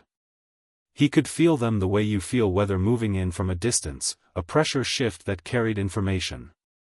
He could feel the gillyweed working already, the warm spreading sensation moving up from his stomach where he'd swallowed it. The transformation, when it came, was less frightening than it would have been 6 weeks ago. His senses were different enough now that physical strangeness was starting to feel less like alarm and more like data. Fleur was 10 yards to his left, silent, pulling her hair back. She'd barely spoken this morning. He hadn't pushed. Gabrielle was in the stand somewhere with Apolline, which meant somewhere in the crowd was a small 11-year-old who knew Harry was going into this water to retrieve her and was apparently completely untroubled by that, having accepted it with the same serene certainty she seemed to apply to everything. The whistle sounded. Harry went in. The cold hit like a wall and then the gillyweed hit back harder and he was breathing water, which was extraordinary in a way that his brain kept trying to protest and his body had apparently decided to simply accept, and then he was moving, swimming down into the gray-green dark with his new senses expanding into the space around him. The lake opened up below like a different world. He could feel it all. The Grindylows lurking in the weed beds to his left, he felt their small, sharp, hostile awareness the way you'd feel a nettle without touching it, a prickling warning, and he steered away without having to see them clearly. Something large moved in the deep water to the south, slow and old and massively indifferent to the small quick things near the surface, and Harry felt it pass through his awareness like a ship passing through fog and recede. And then the merpeople's settlement, ahead and below, registering in his senses as a cluster of complex, genuinely intelligent presences, not the flat hostile alien quality of the Grindylows but something with depth and structure and language embedded in the magic. He could feel the shapes of their emotional states from 30 yards away, wary, watchful, curious about the surface swimmers intruding on their space but not aggressive. Performing a function they'd agreed to perform. He found his way to the stone statues and the sleeping hostages, and there was Gabrielle, small and still, silver hair drifting, face peaceful in a way that looked so completely untroubled that Harry felt an involuntary rush of something warm and slightly exasperated. He checked on Ron, who was snoring underwater with perfect commitment, and cut both their bindings, and then the situation presented itself, Gabrielle in his arms, Ron needing to wake up, and the magical pull of his inheritance doing something unexpected. The merpeople were watching him. He could feel their attention on him the way you feel sunlight on your face, directed, warm despite the freezing water. And he felt, radiating from the cluster of watching figures, a quality he could only describe as recognition. The same resonance that had moved between him and Apolline, between him and Fleur, but older, stranger, run through with elements of deep water and stone and the specific magic of things that had lived in this lake for centuries. One of them came forward. A woman, by the shape of her, though woman was imprecise, close enough to fit, loosely. She looked at Harry with eyes the color of deep water and made no hostile move, and what Harry felt from her was a question. Not in words. Just a question, in the old resonance language his inheritance was still teaching him to read. He couldn't answer it properly. Not yet. He didn't have the vocabulary. But he held Gabrielle a little more securely and met the merwoman's eyes and felt something pass between them that wasn't language and wasn't magic in any formal sense but was real nonetheless, an acknowledgement. A recognition returned. Then Ron woke up spluttering and the moment dissolved into the practical chaos of getting two people to the surface. He came up to the sound of cheering that had the particular texture of relief. The crowd had apparently been worried, which made sense because he'd been down there longer than the other champions. Gabrielle surfaced beside him gasping and immediately grabbed his arm with both hands, not in panic but in the specific grip of someone anchoring themselves to a safe thing. "You're all right," Harry said, which was partly a question. "We," she said, and she was, demonstrably. She looked at him with water in her eyelashes and said, "The merpeople were watching you very carefully. I noticed. They knew." She said it with that characteristic certainty, like someone reporting a fact they verified. You could feel that they knew. He could. He still could, even now, even at the surface, a faint resonance from the depths, the merpeople's awareness, still tuned to him in a way that felt like the lake itself had filed him under a new category. "Don't tell your grandmother yet," he said. "She'll have opinions." Gabrielle smiled. It transformed her face completely, a sudden flash of warmth that reminded him powerfully of Fleur, the same bone structure, the same light, just deployed differently, less weaponized. "She will have many opinions," Gabrielle agreed. He helped her to the platform and turned to find Fleur already there, dripping and pale, and he understood immediately from her face that something had gone wrong with her task. Her hands were shaking very slightly, the specific tremor of someone managing something large through sheer force of composure. "Your hostage?" Harry asked. "I couldn't, the Grindylows," she stopped. Took a breath. "I didn't reach her." Her voice was controlled but her eyes were not, and Harry felt from her a sharp, specific grief that had nothing to do with the tournament and everything to do with Gabrielle. Gabrielle splashed water at her sister. "I am perfectly fine," Gabrielle said. "Harry brought me up. I was never in any danger." "Stop looking like that, Fleur." Fleur looked at her younger sister, and then at Harry, and something shifted in her expression that her composure couldn't quite manage. "Thank you," she said to Harry, and it came out without calculation, without the measured delivery she usually applied to things she said to him. Just bare and real and simple. "She anchored herself to me before I could say anything," Harry said. "Your sister is extremely self-assured for an 11-year-old. She gets it from Grandmere," Fleur said, and the ghost of a smile was back, and something settled between the two of them that was different from what it had been an hour ago, less careful, less bounded, the specific shift that happens between people who've been through something real together and come out the other side. The scores were announced. Harry was in second place, points behind Crumb, and he minded this significantly less than he probably should have, given that second place in a tournament designed to be fatal seemed like a reasonable outcome. Cedric was tied with him. Fleur had dropped but was still in contention. The standings were announced to polite competitive applause, and Harry wrapped a towel around himself and went to find Apolline. She found him first, materializing at his elbow with the particular quality of appearing where she'd decided to be without announcing her approach, and she walked beside him toward the castle without preamble. "The Mere people," she said. "You felt it from the shore." "The Elder faction felt it from France," she said, with the calm of someone delivering a geographical fact. "The resonance from the lake was considerable. Old magic reacts strongly to," she paused, "to what you're becoming. It recognizes the bloodline." A pause. "Baton Argent will have felt it through his network. We have perhaps 18 hours before events accelerate." "How accelerate?" She said nothing for a moment. They reached the castle's side entrance and she held it open, her walking stick against the stone, and gave him a look that contained several things he was still learning to read. "Come to the 4th floor room after dinner. Bring Miss Granger. She will want to be there. She'll be delighted to be included. She should be. She has done more useful research on the court compact than I expected from a 17-year-old. A pause. 16. Forgive me. Harry followed her inside, damp and cold and feeling the inheritance warm in his chest, and thought about what she'd said, what you're becoming. Not what you are. Becoming. Still in process. Still unfinished. He thought that was probably fair. Dinner was noisy and elaborate, some celebration of the task's completion, and Harry ate quickly and left early with Hermione in tow and Ron, who'd been invited on the grounds that leaving him out was both cruel and strategically inadvisable given that he'd ask questions until someone answered them. The 4th floor room had more people in it than Harry had ever seen there. Apolline was at the round table, Marchand beside her with his leather document case. Fleur was there, seated and composed, her hair still slightly damp. Gabrielle was on the window seat again, knees up, watching the door.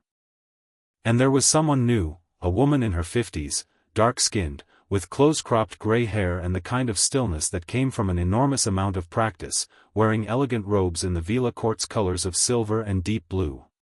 "This is Elder Celine Okafor," Apolline said, when Harry came in. "She is one of the 7 elders. She is also one of 3 I trust unconditionally." Okafor looked at Harry with dark, assessing eyes. The resonance Harry felt from her was different from Apolline's, older in a different way, broader, like a very wide river rather than a very deep one, but warm, and genuinely curious. "Mr. Potter," she said, in English with a French West African lilt. "I have been wanting to meet you since Apolline contacted me 4 days ago." She looked at him steadily. "I felt the lake this afternoon from the stands. That was remarkable." "I'm still figuring out the controls," Harry said. "Yes," she said. "I imagine." Something in her expression suggested this was a significant understatement and she appreciated it as such. Harry sat down. Ron and Hermione took the remaining chairs.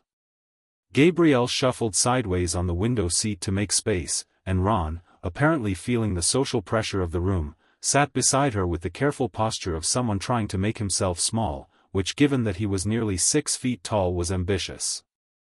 18 hours, Harry said to Apolline. "You said we had 18 hours. Less now, she said.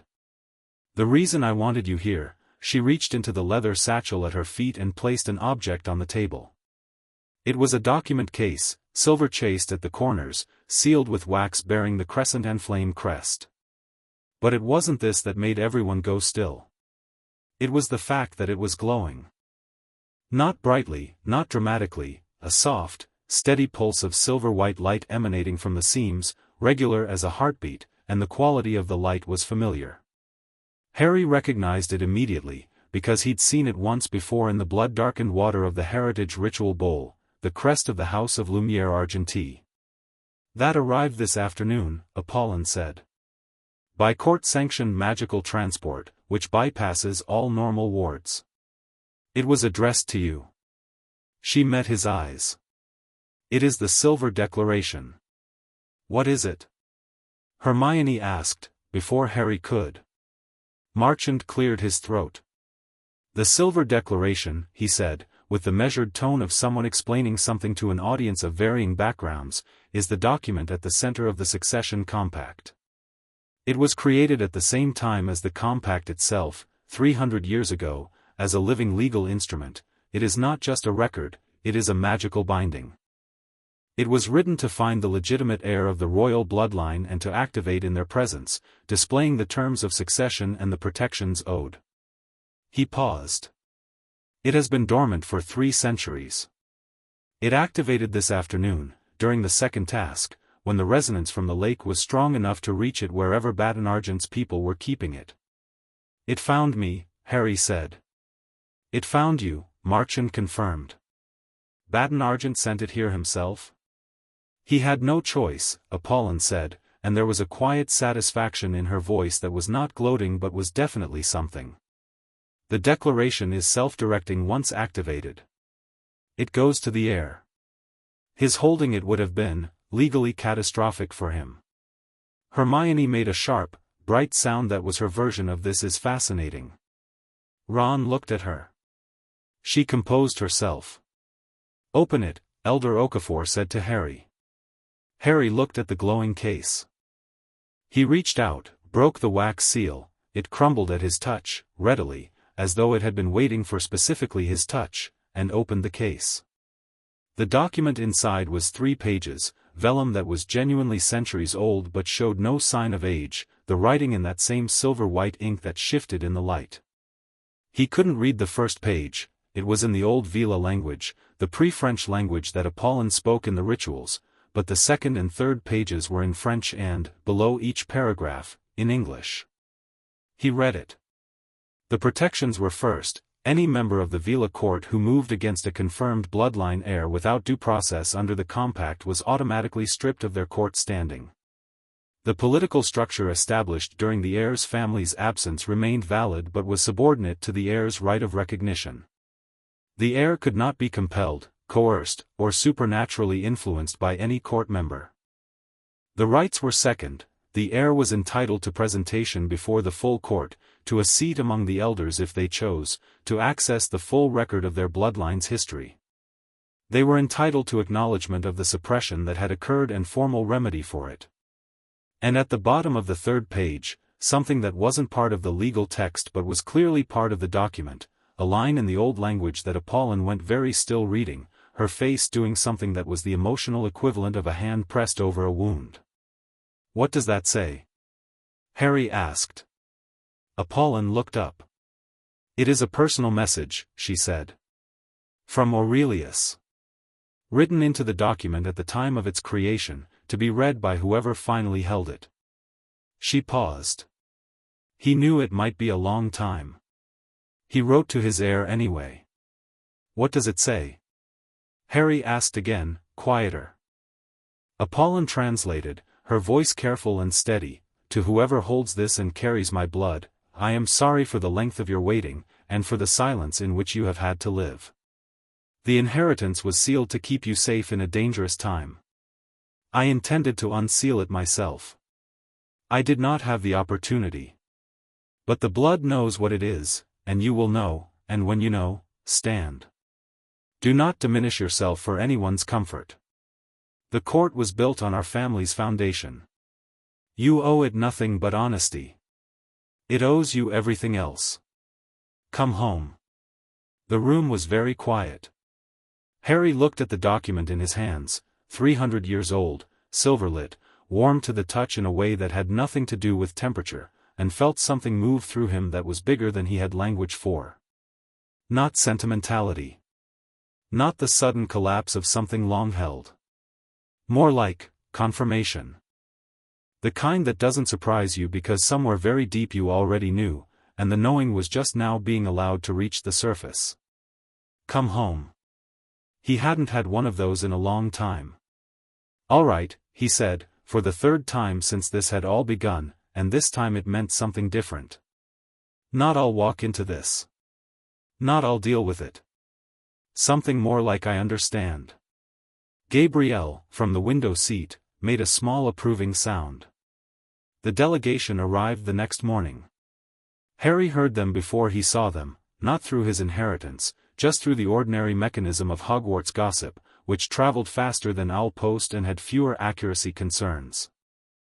The story was through the Gryffindor common room by 7:15. 3 people had arrived by international port key and were in the entrance hall, and they were not Hogwarts staff, and they were not Beauxbatons faculty, and they were wearing silver and blue robes with crescent flame crests and had requested to speak with Headmaster Dumbledore and the Triwizard Tournament student champion Harry Potter.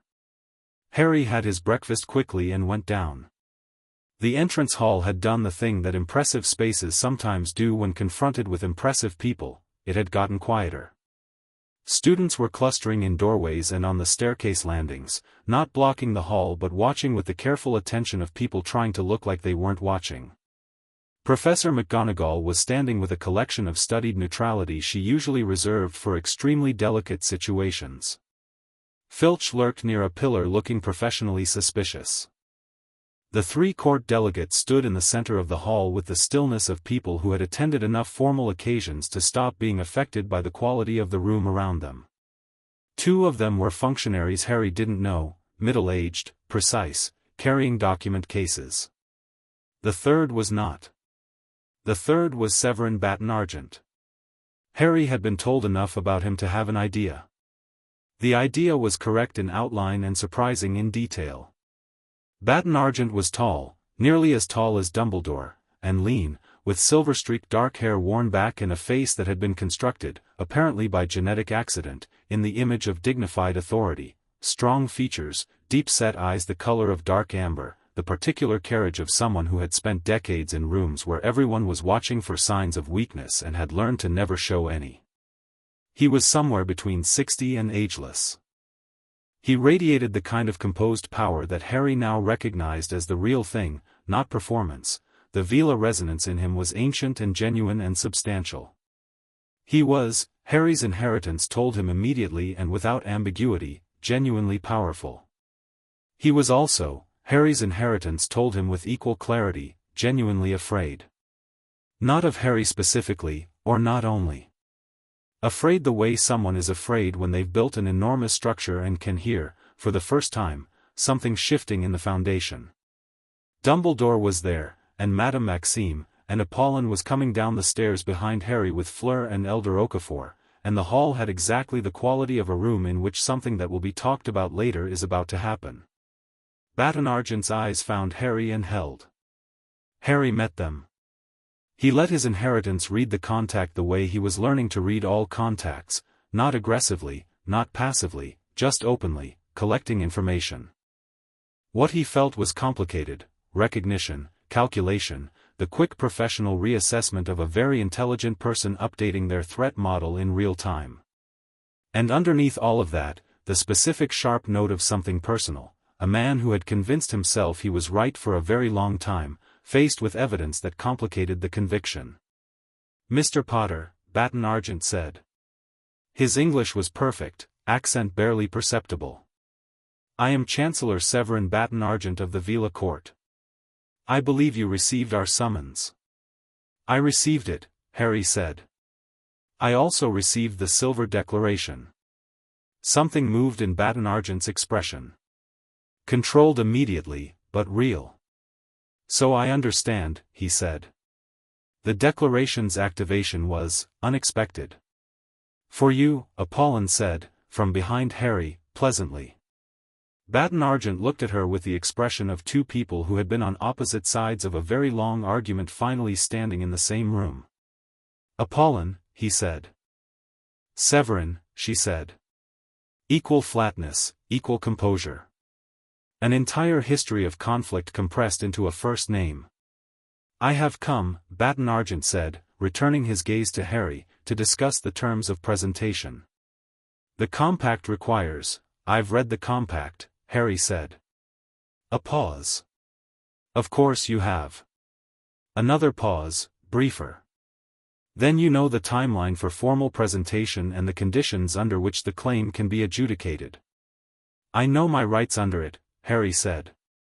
"Including the right to agree to the terms of my own presentation rather than having them set by the Chancellor's office."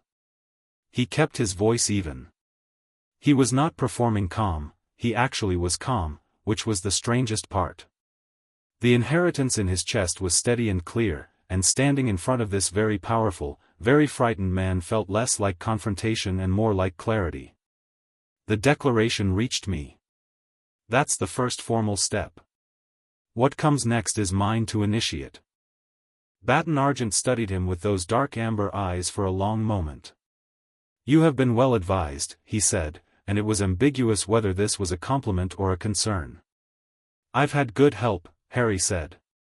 "The timeline cannot be indefinitely deferred," Baton Argent said, and now there was a subtle shift in his tone, not a threat exactly, but the shape of one, the place where a threat would go if the conversation moved in that direction.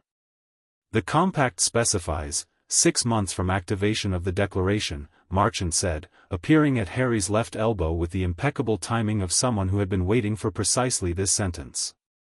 He had his leather document case open. Article 9, subsection 4. "The heir has 6 months from the declaration's activation to present before the full court, and must be given 40 days' notice of the presentation date, and must agree to the location." He looked up at Baton Argent with the serene professionalism of a man holding an extremely good hand. "I believe you know the text." Baton Argent looked at Marchand. He looked at Harry. He looked at Apolline, and something in his expression hardened very slightly, not anger, but a recalibration, the look of someone who has assessed the board and found it considerably less favorable than they'd calculated. "I see," he said, "that you have assembled a thorough team, Mr. Potter." "You suppressed my existence for my entire life," Harry said, and his voice was still even but the words landed in the room with weight. "I don't think thorough is unreasonable." The hall was absolutely silent. McGonagall, near the door, had the expression of someone watching a Quidditch play develop that she hadn't seen before and was not sure how she felt about it. Fleur, to Harry's right, was very still with the stillness of someone holding their breath. Gabrielle, who had appeared somewhere on the staircase, was watching with large grey eyes and an expression of complete satisfaction. Baton Argent was quiet for a moment. When he spoke, his voice was carefully modulated, the voice of a man who had been in difficult rooms for a long time and knew how to use precision as armor. "The suppression of the royal bloodline was not my doing, Mr. Potter. It predates my tenure as Chancellor by over 2 centuries. But you knew," Harry said. "You knew the bloodline existed. You knew the suppression was in place. And you didn't remove it." Another pause. Longer. "No," Baton Argent said, finally. "I did not." And this, Harry's inheritance told him with absolute certainty, was true. There was no deception in the words, no evasion. It was a confession delivered in the tone of a bureaucratic admission, stripped of emotion, but genuine. It was also, Harry suspected, the most honest thing Baton Argent had said in a very long time. "Then we have something to talk about," Harry said. The conversation happened in the Great Hall. Dumbledore had cleared the space, the teacher's table moved aside, a round table conjured instead, at which Baton Argent and his 2 functionaries sat on one side, Harry and Apolline and Marchand and Elder Okafor on the other, and Fleur slightly behind and to Harry's right in the specific position of someone who had decided where they stood without being asked and wasn't moving. It lasted 2 hours. It covered the timeline for presentation, the conditions, the legal framework, the protections the compact afforded Harry specifically. Baton Argent was composed and precise and never dishonest, and Harry found himself revising his initial read slightly, not softening it, but adding texture. This was not a simple villain. This was a man who had done a wrong thing for reasons he genuinely believed were right, who was now in the situation of having to live with the consequences, and who was intelligent enough to see that the only path forward that preserved any of his credibility was cooperation. He was also clearly trying to figure out what Harry wanted, and finding the answer frustrating, because what Harry wanted was not simple to co-opt. "You're trying to figure out," Harry said, at one point, in a gap in the formal discussion, "whether I want power or acknowledgement or revenge." Baton Argent looked at him. "And if I am?" "I want the block fully removed," Harry said. "I want the history of what happened to my family's bloodline formally acknowledged by the court. And I want the people who've been maintaining the suppression across the centuries, whoever they were, whatever their reasons, identified and held accountable under the compact." He paused. "That's it. I'm not trying to dismantle the Chancellor's government. I'm not trying to install myself as a hereditary monarch. I just want my history to be real and my identity to be mine." Baton Argent was quiet for a long moment. The two functionaries were making notes. Apolline was watching Baton Argent with the particular attention of someone reading a card player's tells. "That," Baton Argent said finally, carefully, "is more reasonable than I expected." "Most things about me are," Harry said. "Given what you apparently expected." Something crossed Baton Argent's face that was not quite a smile and was not nothing. "You are," he said, "considerably more difficult to manage than a lost prince has any right to be." "People keep saying things like that," Harry said. "I'm starting to take it as a compliment." The formal agreement took the shape of a provisional document, sealed by both Harry and Baton Argent under the compact's witnessing provisions, outlining the presentation timeline and the conditions for the investigation into the suppression's history. Marchand drafted it at speed with the focused efficiency of someone who'd been waiting for this moment for years and wasn't about to let it escape on a technicality. When it was done, Baton Argent stood and looked at Harry across the table with an expression that Harry read, through his inheritance, as something genuinely complicated, a man confronting the gap between what he believed and what was in front of him, and not yet knowing what to do with the distance. "The presentation will be significant," Baton Argent said. "I want you to understand that there are members of the court who will not be as," he paused, "as open to reason as I have attempted to be today. There are those who will see this purely as a threat to everything we've built." "I know," Harry said. "You are prepared for that?" Harry thought about the dragon's fear, and about the crack in his chest at dawn, and about a 300-year-old message written to a future he could barely imagine, "Come home." "I've been preparing," he said, "since I was 1 year old. I just didn't know for what." Baton Argent held his gaze for one more moment. Then he inclined his head, not a bow, something less formal and more genuine than a bow. An acknowledgement between two people of what had just occurred. Then he left, and his functionaries left with him, and the great hall slowly returned to being a school space, and Hermione appeared from wherever she'd been observing with her notes and 3 separate questions that she asked simultaneously, and Ron clapped Harry on the shoulder and said, "That was brilliant, mate, honestly," and somewhere in all of it Gabrielle appeared beside Harry and took his hand briefly, the way a child takes a hand, without ceremony or explanation, and then let go and went to find her sister. Harry stood in the middle of the great hall as the room settled back into its ordinary self around him, and felt the silver declaration warm against his chest where he'd tucked it inside his robes, pulsing slowly and steadily, recognizing him. He thought about 6 months. About the third task. About Voldemort, always Voldemort. About the presentation before the court and whatever waited there. He thought about all the rooms he'd walked into without knowing what he was. Not this one. This one, he was walking into with his eyes open and his inheritance awake and a team of very determined people at his back, and the declaration in his chest beating like a second heart. He turned and walked toward the doors. Outside, the winter sky was doing something it very rarely did in February in Scotland. It was clear, cold and precise and bright, the kind of sky that didn't waste any light. Harry walked into it and didn't squint. Chapter 5, The Unraveling. The investigation started with a name. Marchand had been pulling historical court records for 2 weeks, working from a set of archive copies that Elder Okafor had smuggled out of the court's library in Lyon under the pretense of a personal research project. He'd spread them across the fourth-floor room's table in overlapping layers and spent his evenings cross-referencing dates, names, and magical signatures with the focused intensity of a man who had decided that thoroughness was the only acceptable standard. Harry found him there on a Tuesday evening in early March, 3 weeks after the Silver Declaration, the room smelling of old paper and cold tea and the specific slightly burnt quality of a fire that's been going too long without attention. Marchand looked up with the expression of someone surfacing from deep water. "Sit down," he said, which was the first time he'd initiated a conversation with Harry that wasn't prefaced by Apolline's presence. Harry sat. "The suppression of your bloodline," Marchand said, "was not a single act. It was maintained across generations by a series of practitioners, each renewing the block when the current generation's heir reached a certain age. We knew this." He spread 3 documents on the table's clear edge, each showing what Harry had learned to recognize as magical signature records, the formal notation of a spell's caster, embedded in the working itself like a watermark. What we did not know was that the renewal was always performed by the same office. Not the same person. The same institutional role. Harry looked at the documents.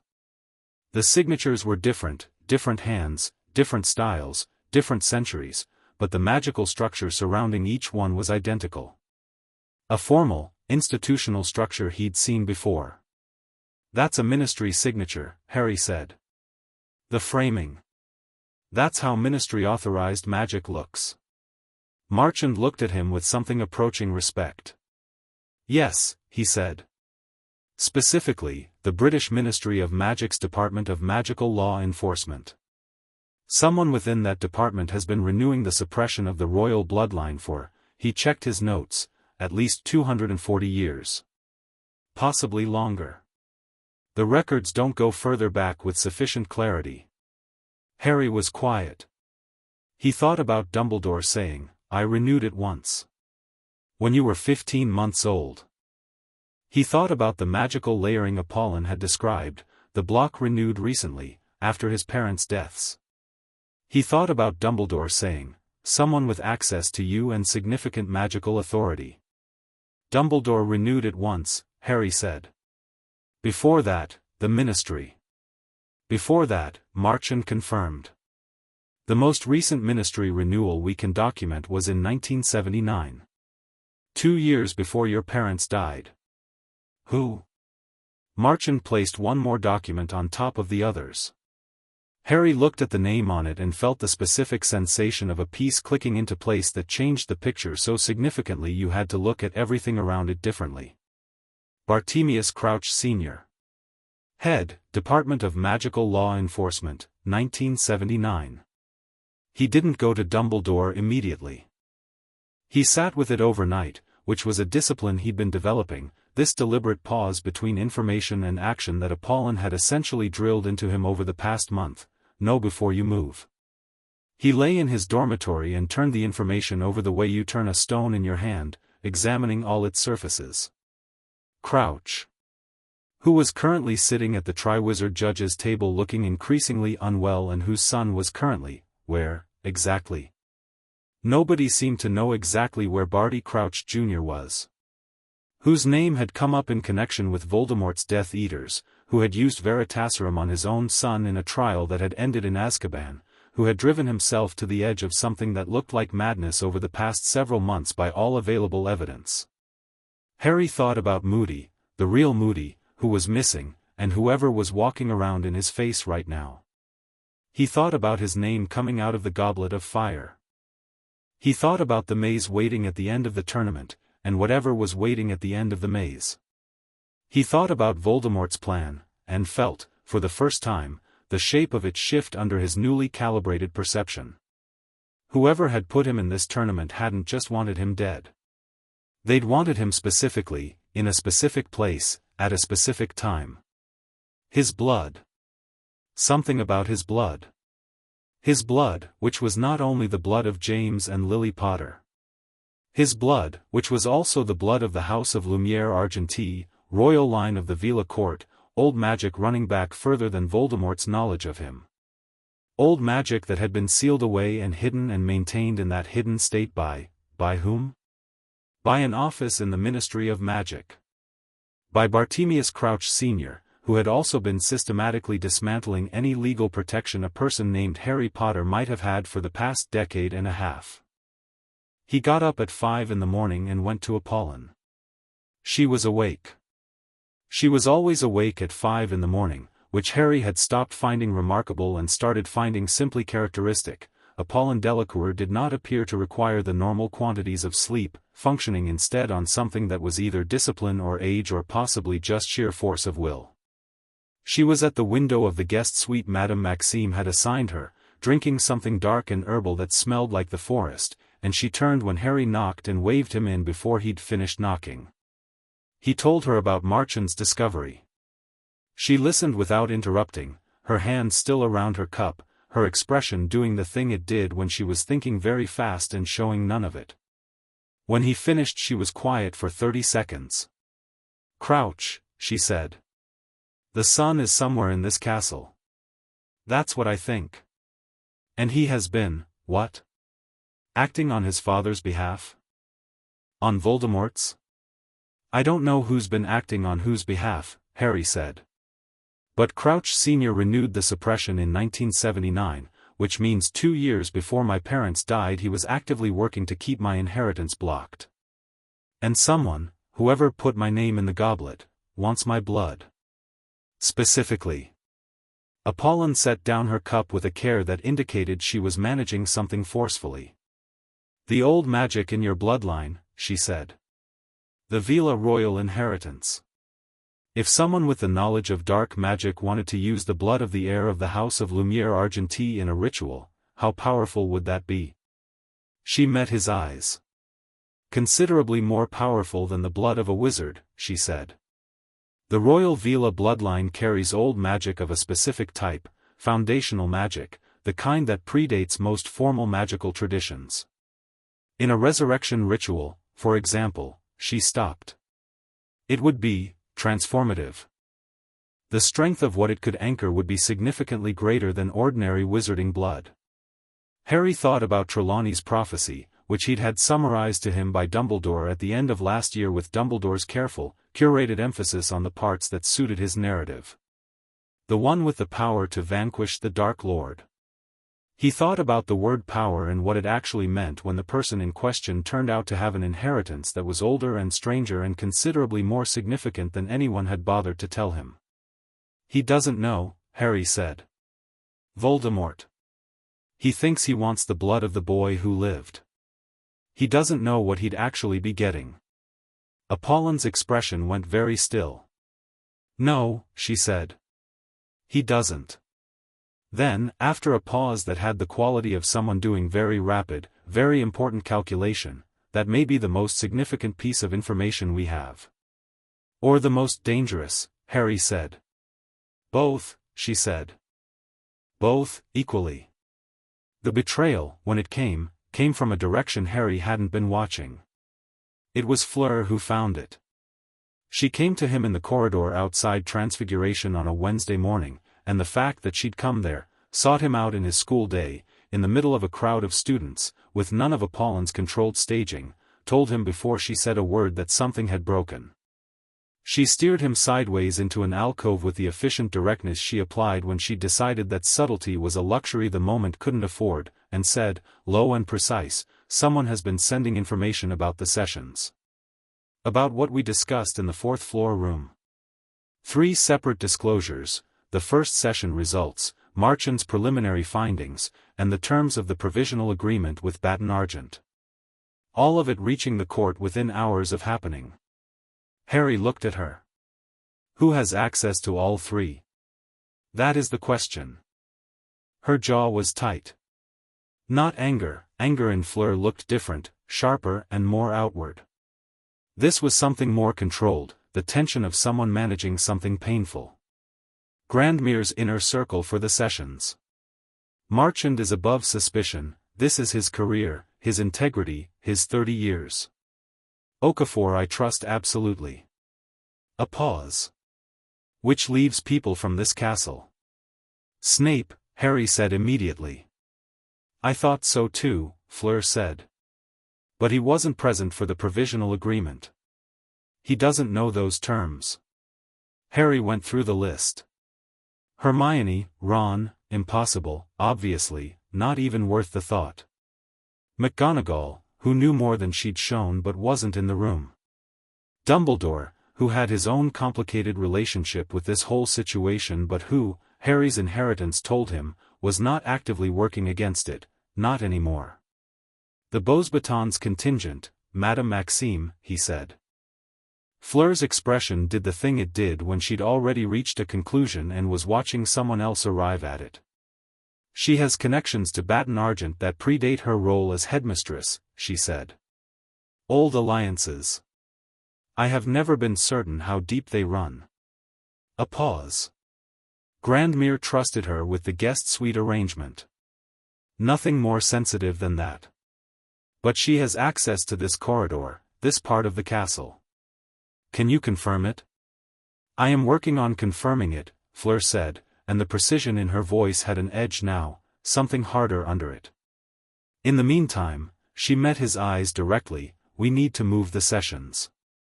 Change the location. Tell Grandmere without alarming her, which will be, the ghost of something crossed her face, not straightforward. She'll be alarmed, Harry said.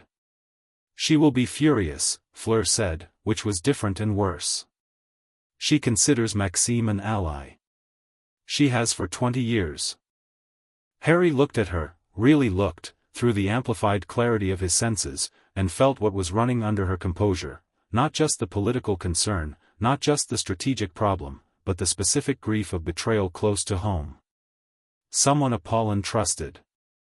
Someone in the outer ring of what had become, over the past weeks, something that functioned like a family.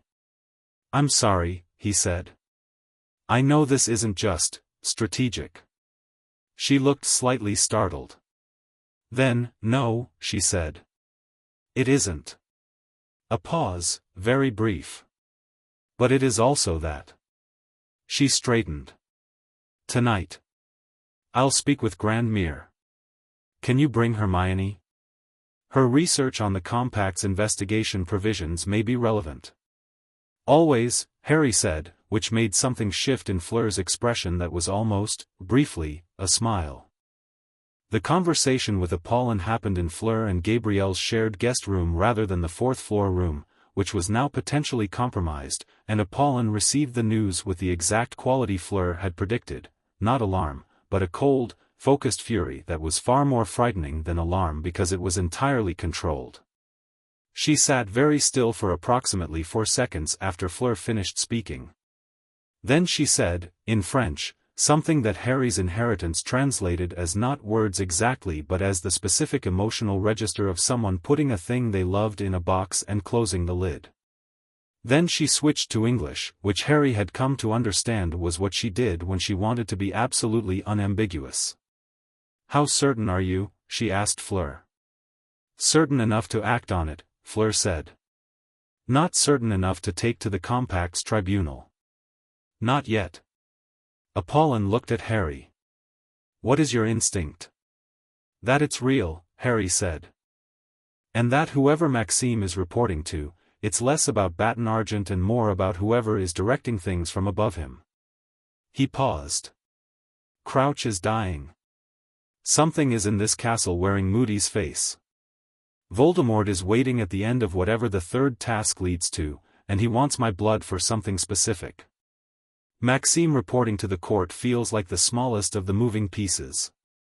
Apolline looked at him steadily. You've been connecting these threads. They're connected, Harry said. The suppression of my inheritance. Crouch Sr.'s involvement. Whoever is impersonating Moody. It all points to the same place. He met her eyes. Voldemort knows about the Veela bloodline. Or someone working for him does. They've been suppressing it not just to prevent the court claim but because a fully active Veela royal inheritance in a person they want to kill changes the nature of what they're killing. The room was quiet. Hermione, who had been silent through most of this with the focused attention of someone processing rapidly, spoke. The ritual, she said. Whatever they're planning for the third task, a resurrection ritual or something like it. If they know what Harry's blood actually is, they don't know what it is, Harry said.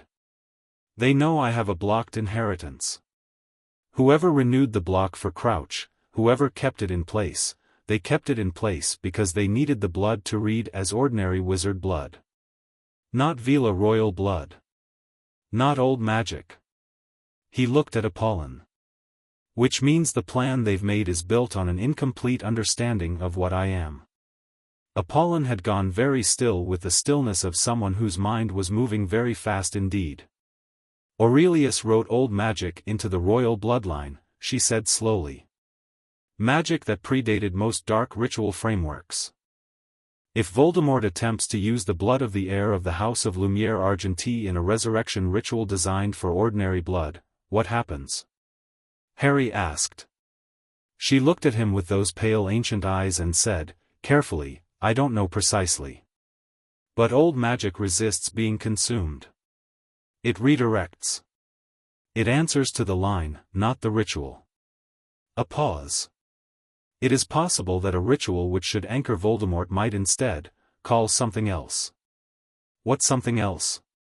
The inheritance itself, Apolline said.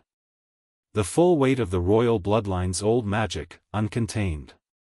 Triggered by the attempt to use it as a tool. She looked at him. This is not certainty. This is possibility. But it is a possibility they have not accounted for, because they don't know the block has been cracked. The room held that thought. Then we don't tell them, Harry said. Fleur looked at him sharply. We don't tell anyone outside this room that the inheritance is active, Harry said. Let them think the block is still fully in place. Let whoever is communicating with Maxime report that the sessions happened but the results were minimal. Let them go into the third task believing they have ordinary wizard blood. Harry, Hermione started. And we do the third session before the task, Harry said to Apolline. The full fracture. Get the inheritance completely active before I go into that maze. Apolline was quiet for a long moment. The third session is significantly more intensive than the first two, she said. The physical effects are harder to conceal. If anyone is watching, then we do it somewhere they're not watching. Where would that be? Fleur asked. Harry thought about the merpeople's awareness in the lake. The way the deep water had recognized him, had registered his presence as something old and known. He thought about the lake at night, in February, empty of everything except what lived there. The lake, he said. Apolline looked at him for a long moment. Then she looked at the window, where the castle grounds were barely visible in the late evening, the lake a dark shape in the distance. She looked back at Harry. The old magic in the water would amplify the session considerably, she said. I know. It would also mask it. Any resonance from the working would read as lake magic, not as a ritual. A pause. It's actually quite clever. Hermione helped me think it through, Harry said, because he had the honesty to credit the assist. Hermione made a sound of acknowledgement from the corner. Apolline stood. She looked at her granddaughters, Fleur steady and composed, Gabrielle watching from the window seat with her knees up and her grey eyes serious, and something moved through her expression that was love in the specific register of someone who has been afraid for the people they love for a very long time and has learned to hold it quietly.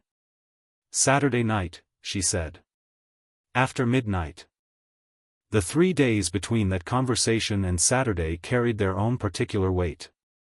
Harry moved through his classes and his meals and his corridors with the awareness that he was performing normalcy over something that was anything but, and found, somewhat to his own surprise, that he was good at it. He'd been performing normalcy over something dangerous since he was 11. Possibly since before that. He and Fleur spoke every day. Not always about the inheritance or the court or the investigation, sometimes they talked about other things, in the way that happens between people who've been through something real together and have started to find each other interesting in a general sense rather than just a situational one. She told him about growing up near Lyon, about her mother's exasperation with Apolline's politics, about the first time she'd understood what being part Veela meant, not the charmed attention aspect, which she was unsentimental about, but the deeper aspect, the connection to old magic, the way certain places and creatures resonated in her awareness.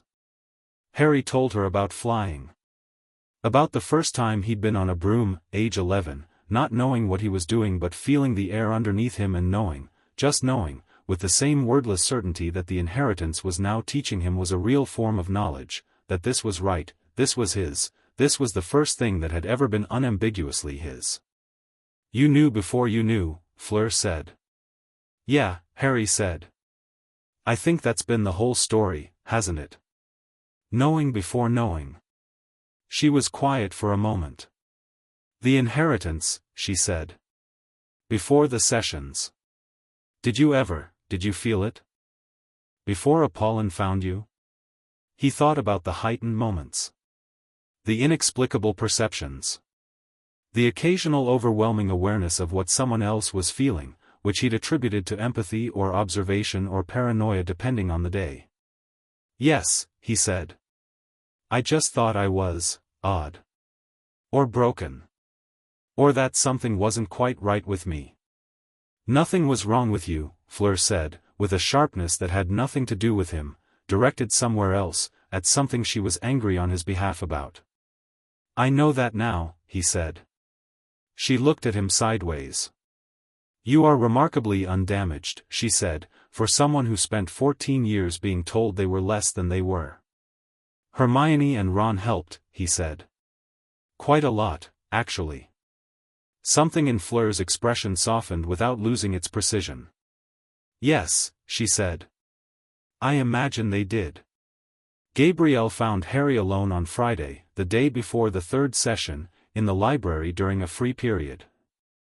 She sat across from him at his table without asking and folded her hands with the self-possession of someone 30 years older and looked at him. You're worried about the session, she said. A bit, Harry said honestly. Grandmere has done this 3 times, Gabrielle said. The full fracture. All 3 people are alive and well. One of them is Elder Okafor. A pause. She doesn't talk about the other 2. That's reassuring, Harry said. Gabrielle looked at him with those enormous grey eyes.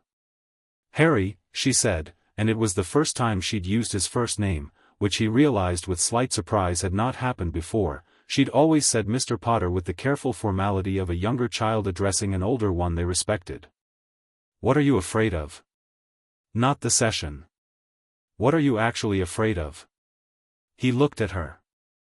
He thought about deflecting, and then thought about the fact that this was Gabrielle Delacour, who had sat on that window seat since the beginning and seen things without being told and said them without being asked, and who had never once looked at him with anything except honest attention. That I'll get to the end of all of this, he said, and find out I'm not enough.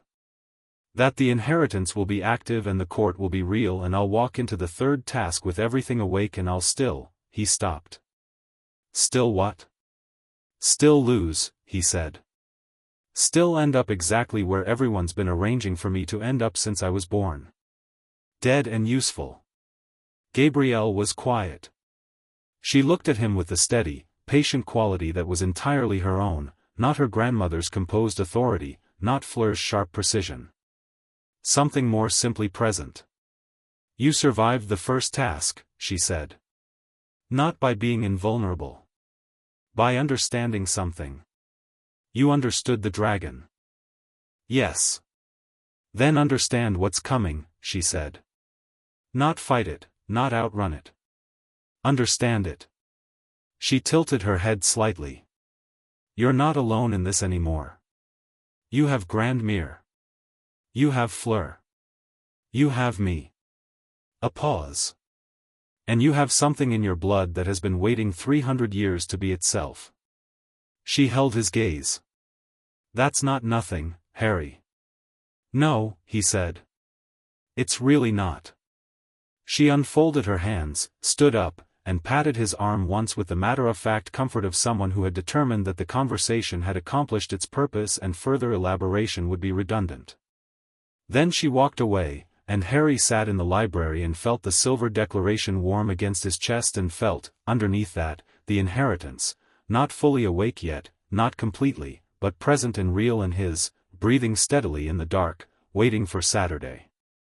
Saturday night after midnight, the grounds were cold and silent and dark, the kind of dark that happens in the gap between moonset and dawn, a genuine absence of light rather than just dimness. The lake was black, the forest blacker. Harry came down through the castle alone, having told Ron and Hermione where he was going and why and that they were not coming, which had resulted in an argument he'd won on the grounds that the lake's magical environment required quiet and he needed them not to worry at him during a complex old magic ritual. Apolline and Fleur were already at the water's edge. Apolline had her walking stick and her deep blue-gray robes and her ancient, certain presence that made the dark feel less absolute. Fleur was in dark clothes, practical, her hair in a plait, and she looked at Harry when he arrived with an expression that was focused and serious and, underneath both, something warm. "Are you ready?" Apolline asked. Harry looked at the lake. He could feel it, the water, the depth, the complex living awareness of everything below the surface. The Grindylows in their weed beds. The slow vast indifferent thing in the depths. The merpeople's settlement, quiet at this hour but present, their magical signatures like voices in another room heard through stone walls. He felt them feel him back. The specific recognition, the old magic resonance he'd felt during the second task, settling in the water like a chord. "Yes," he said. "Walk into your waist," Apolline said. "The contact with the lake water will anchor the working. You won't need gillyweed, this is not about breathing, it is about resonance." Harry took off his boots, set them on the bank, and walked into the lake. The cold was extraordinary. He felt it everywhere and then felt the inheritance respond to it, not as discomfort but as information, the water reading him and him reading the water, a mutual recognition that deepened as he went deeper, until he was waist-deep and the lake was alive around him in all directions and the merpeople's awareness had shifted from background presence to active attention, their signatures tuned to him like an audience going quiet before something begins. Apolline waited in behind him. Fleur stayed on the bank, and Harry heard her sharp intake of breath at the cold but didn't turn. Apolline placed her hands on his shoulders, the same grip as before, light and certain, and began. The old language came differently in the water. The sound of it moved through the lake in ways that normal sound didn't, carrying further and deeper, and the lake responded. Harry felt it respond, felt the complex magical environment of 3 centuries of accumulation shifting and orienting, turning toward the working like a flower toward light. The merpeople moved closer. Not threateningly. As witnesses. And then Apolline's magic found the block. It was different now from what it had been in October. What had been a solid layered suppression was fractured, cracked, 2 significant breaks already opened, and what remained was a shell that had never been meant to stand on its own, and when Apolline's working found the remaining structure it did not push against it. It simply withdrew its support. The shell collapsed inward. And Harry became. It wasn't like the first session, wasn't like the wave breaking. It was bigger and quieter than that, the way massive things are sometimes quiet, and what moved through him was not a feeling he had vocabulary for except that it was complete, the first complete thing he'd ever felt, the first moment of utter lack of lack, and he stood in the black water of the Hogwarts lake at midnight with his arms out and his face up and the inheritance fully, finally, wholly awake in him like a fire that had been burning for 300 years in a sealed room and had just been given air. The lake lit up. Not literally, not a visible light, nothing that anyone in the castle could see, but the magical resonance of it was enormous, and the water responded to it, and the mere people below responded to it, and somewhere in the depths that vast slow old thing stirred and turned its attention upward with the quality of something recognizing an equal. Apolline's hand stayed on his shoulders through all of it, steady and certain, and her old magic wound around the inheritance like a frame around something that needed no frame but was grateful for one anyway. When it was over, Harry stood in the water breathing, and the world was loud in the way it had been after the first session, but more so, much more so, every surface and signature and living thing blazing with a clarity that was almost too much, and then, as he stood, began to settle into something that was simply his new normal. He turned around. Apolline's face in the darkness was wet, not from the lake, from something else, and she made no move to conceal it, and Harry looked at her with his new, full, clear perception and felt from her the thing she hadn't let herself feel in front of him before, not just relief, not just satisfaction, but something with 31 years of weight behind it, and grief in it, and love of a specific ancient kind, the love of something restored, something made whole. He moved toward the bank without speaking because some moments don't need words, and Fleur was there at the waterline and she'd taken one step in, water over her feet, reaching toward him without deciding to reach, and when he took her hand to steady himself coming out of the water she didn't let go immediately. Neither did he. They stood on the wet grass in the dark and he could feel her signature blazing, warm and sharp and luminous, his inheritance reading it now at full resolution, the bell finding its frequency so perfectly that the sound of it was almost physical. "Well?" she said, quietly. "Full," he said. It was not the right word and also was exactly the right word. She looked at him in the dark with those blue eyes that registered differently to him now, richer, lit from inside by the Veela fire that was her birthright. He felt what she was feeling, not intrusively, not completely, just the shape of it, the way you see the outline of a thing in fog. It was complicated and real and neither of them said anything about it. Apolline came out of the water behind them, wrung the hem of her robe out with brisk practicality, and looked at them both with an expression of absolute, unconcealed, and slightly reluctant affection. "Come," she said. "We're going inside.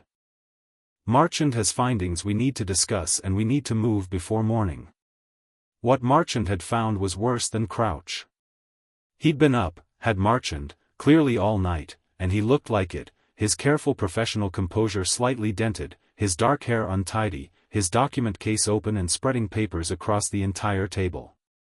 He looked up when they came in and said, in French, something sharp, and Apolline answered him in French, and then both of them looked at Harry.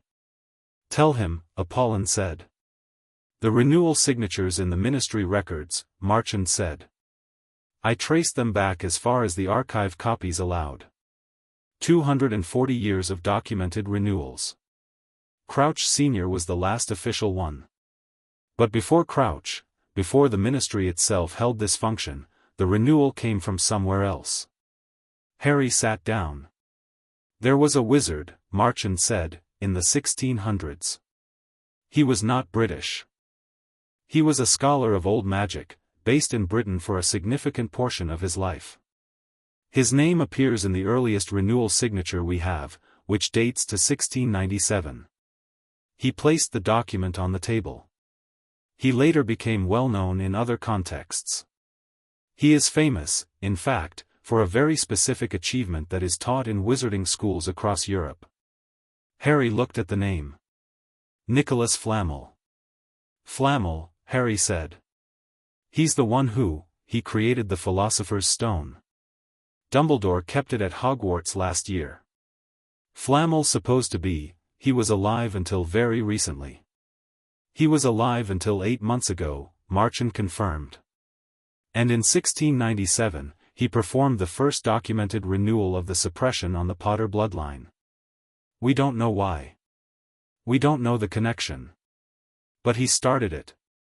And the practice continued after him, institutionalized into the ministry structure, carried forward by bureaucratic momentum and the specific political interest of people like Crouch." He paused. "Flamel is gone. We cannot ask him. But we can now present to the court's tribunal a documented chain of suppression from 1697 to 1979, with Dumbledore's single renewal in 1981 as the final act of a 280-year sequence. Harry looked at the document with Flamel's signature for a long time. He thought about what Dumbledore had said about making the best decision available and about later always arriving without being acted on.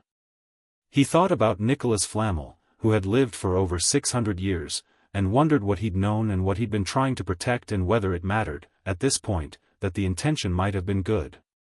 "Does this help?" he asked. "For the tribunal." "Enormously," Marchand said.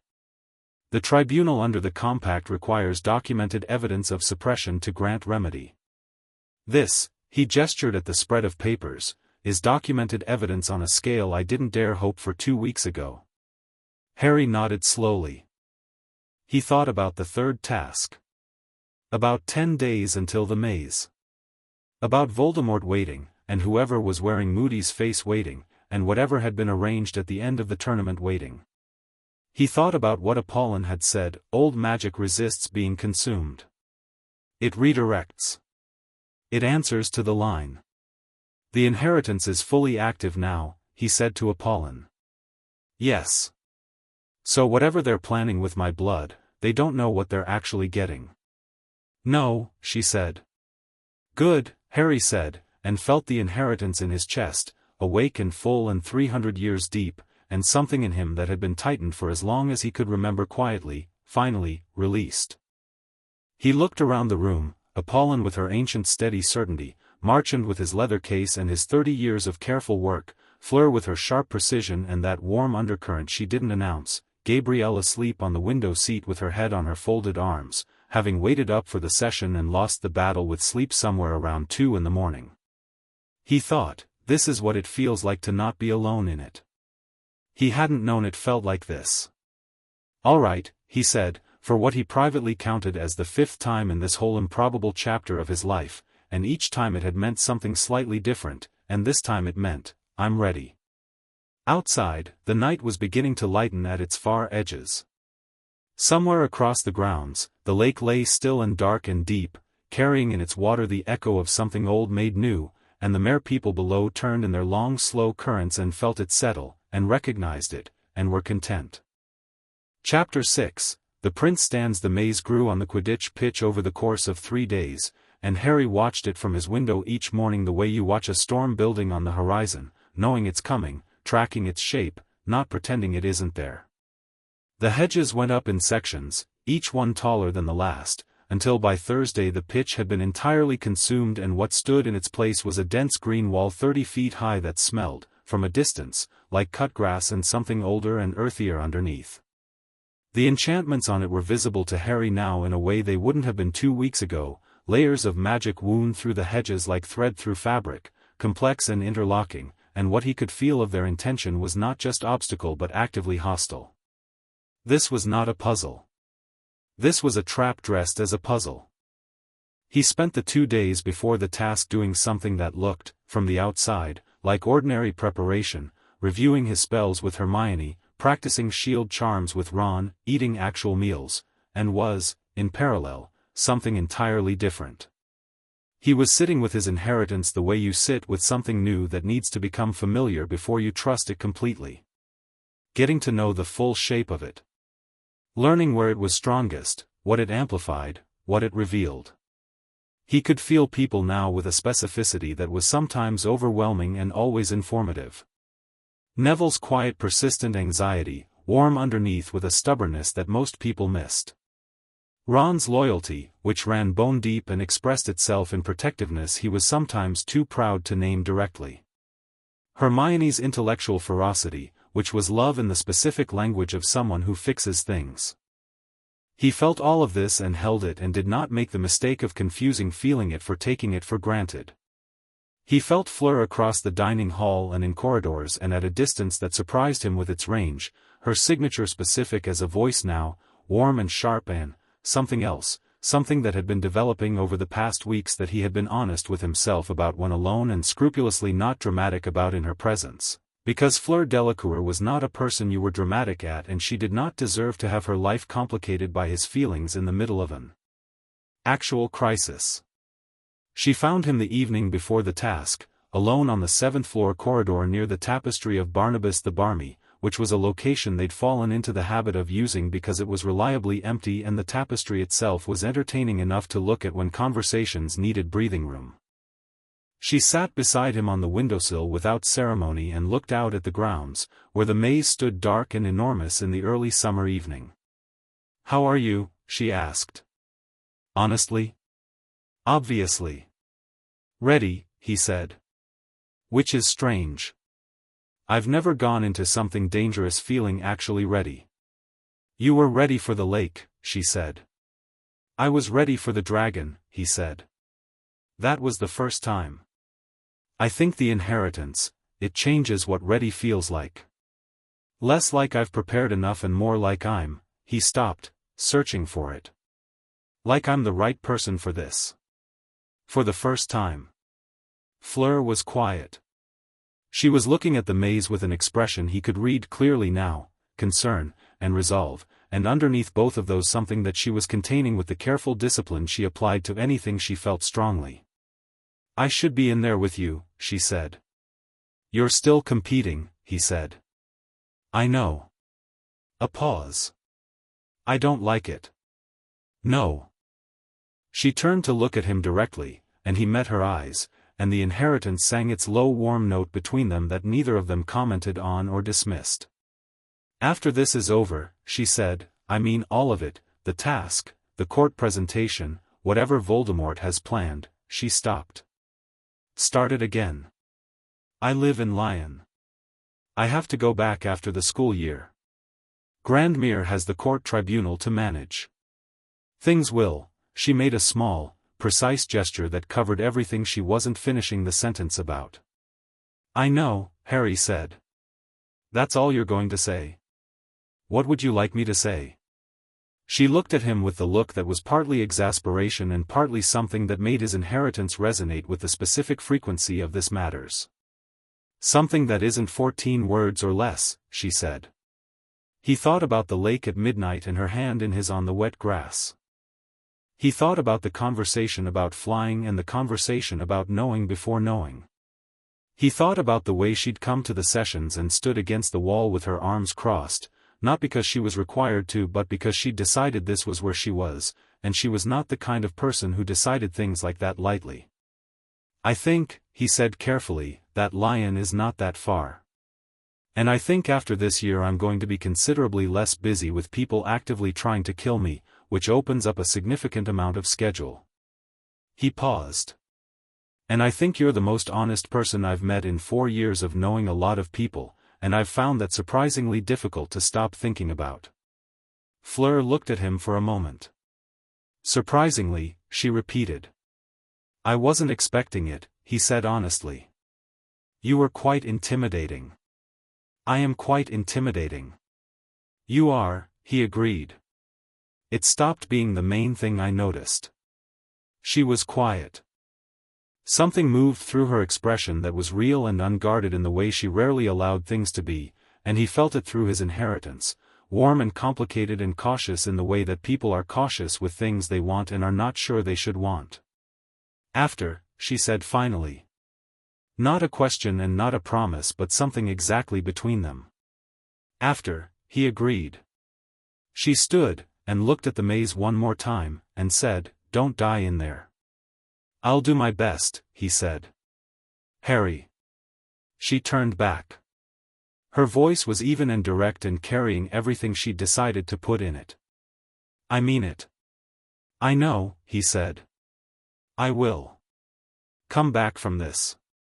She held his gaze for one moment longer than necessary, and then she walked away down the corridor, and he watched her go, and felt the inheritance in his chest doing what it did in her presence, and let himself feel it fully without flinching. The morning of the third task was all bright early summer sky and the kind of light that was almost aggressive in its cheerfulness, and Harry moved through breakfast and the pre-task gathering and Bagman's last cheerful pre-death briefing with the quality of someone carrying a lot of information very quietly. He knew about the impersonator. He and Dumbledore had spoken the previous day, a conversation that was different from all their previous conversations, conducted between people who had arrived at a difficult honesty with each other and were choosing to work with it rather than around it. Dumbledore had confirmed what Harry suspected about Moody. Had confirmed what Snape's intelligence suggested about Barty Crouch Jr., alive and present and wearing a disguise good enough to fool 4 years of colleagues. Had confirmed that whatever waited at the end of the maze was a portkey, and that the portkey had a destination, and that the destination was where Voldemort was waiting. What Dumbledore did not know, because Harry had not told him, was what that blood would actually be. What Voldemort would be working with when he got it. Apolline had counseled silence on this point, and Apolline was right. The moment anyone outside their circle knew the inheritance was fully active, the information would travel. Baton Argent's network. Maxime's channel. Whatever surveillance Voldemort's people had placed on Harry's circle. The advantage of the unknown was a single-use resource. You spent it at the right moment or you wasted it. The right moment was coming. Cedric found Harry at the entrance to the maze and fell into step beside him with the easy camaraderie they'd been building since the first task. "Feeling all right?" Cedric asked. "Strangely well," Harry said. Cedric gave him a sideways look. "You've been different lately." "Since, I don't know when exactly. The second task, maybe. Like something settled." "Something did," Harry said. "I'll explain after." "Optimistic of you," Cedric said, with the specific dry humor of someone who'd been in 2 tournament tasks and had no illusions about what after meant. "Yeah," Harry said. "I've decided to be." He went in. The maze was immediately, oppressively hostile, not the passive difficulty of an obstacle course but something that pushed, that wanted to disorient and isolate, and Harry felt it through his inheritance like a physical pressure.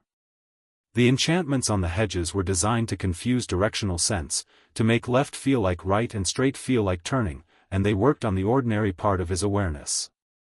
On the inheritance they did something different, they registered. He could feel the shape of the disorientation the way you can feel the shape of something in dark water, not see it, but know where its edges are. He used it. He moved through the maze not by resisting the enchantments but by reading them, the way he'd read the dragon's fear, the way he'd navigated the lake's depth, not through them but around their logic, following the gap between what the magic was doing and what it was trying to conceal. He heard things, screams that weren't there, voices calling his name, and the inheritance filtered these with the same clarity it filtered everything, telling him which sounds were real and which were manufactured. He trusted it the way Apolline had told him to trust it in the first task, not blindly but as the reliable instrument it had become. A blast ended Scrut in a corridor 50 yards wide. He felt it before he saw it, massive, confused, in pain from its own existence in the way these creatures always seemed to be, and he felt the instinctive sympathy of his inheritance reaching toward it and pulled it back firmly. Not the lake. Not a dragon. This creature's misery was not something he could afford to stop for. He stunned it cleanly and moved on. A boggart that knew his face better than he'd expected, not Voldemort this time, not the Dementor, but something new, a version of himself lying still with his eyes open and around him the people he'd gathered over these months, Apolline and Fleur and Gabrielle and Ron and Hermione, all of them standing with expressions of grief and failure. He felt the inheritance read it and felt it for what it was, his actual fear, finally precise. Not dying. Dying and leaving people he'd made responsible for him. Ridiculous. The boggart exploded into confetti and he kept moving. He found the trophy, the Triwizard Cup, sitting in a pool of light in the maze's center, gleaming gold and entirely terrible in its implications, and he stopped 10 yards away and looked at it and felt everything that was woven into it. The portkey enchantment. The destination. The waiting. He could feel it. All of it, through the inheritance's full resolution clarity. The portkey's destination resonated with old dark magic and blood magic and something underneath both of those that was the specific signature of a person, not a place but a person's magic imprinted into the working, the magical fingerprint of someone who had been obsessively focused on Harry Potter specifically for a very long time. He took out his wand. He thought about everything Apolline had said about old magic. It resists being consumed. It redirects. It answers to the line. He thought about Aurelius, who'd written a message 300 years ago to a future he couldn't see, "Come home." He thought about Fleur saying "don't die in there" and meaning it the way she meant everything, precisely, honestly, with everything she had. He thought about what he was now. Not the boy who lived, not the chosen one, not Dumbledore's chess piece, not Voldemort's target. Harry Potter, fully himself, carrying the blood of the House of Lumiere Argentée and the inheritance of 300 years of waiting and the old magic of the Veela Court's lost royal line, finally awake and finally his. He walked forward and touched the cup. The graveyard came at him in a rush of sensation that his inheritance processed simultaneously with his eyes: dark, cold, late, somewhere rural and British, a sky without stars, the smell of turned earth and old stone. He landed hard on his knees and released the cup and was up immediately, wand out, turning, reading everything at once. The tombstone. The man in the cloak. The thing in the bundle of robes that was not a baby and had never been a baby, that radiated dark magic in a signature so concentrated and malformed that his inheritance recoiled from it with a sharp, involuntary shock of recognition, not personal recognition but category recognition, the old magic in him identifying this as its natural opposite, as an antithesis, the way light recognizes darkness not as unknown but as exactly what it isn't. Cedric was beside him. Harry grabbed his arm. "Portkey," he said. "Now. Grab the cup." "What, Cedric?" The urgency in his voice was not panic. It was the flat, directive clarity of someone who understood exactly what was happening and exactly what needed not to happen in the next 30 seconds. "Grab the cup. We go back together." "Harry, what is?" The killing curse took the decision out of their hands. Green light, from somewhere in the dark, and Cedric went down, and Harry felt the impact of it through his inheritance like a door slamming, a living magical signature simply ceasing, and the grief of it hit him so hard that he nearly went down himself from the shock of it. Wormtail moved from the shadows. The cauldron. The ritual had been waiting, prepared, fire already lit. Harry ran. Not away.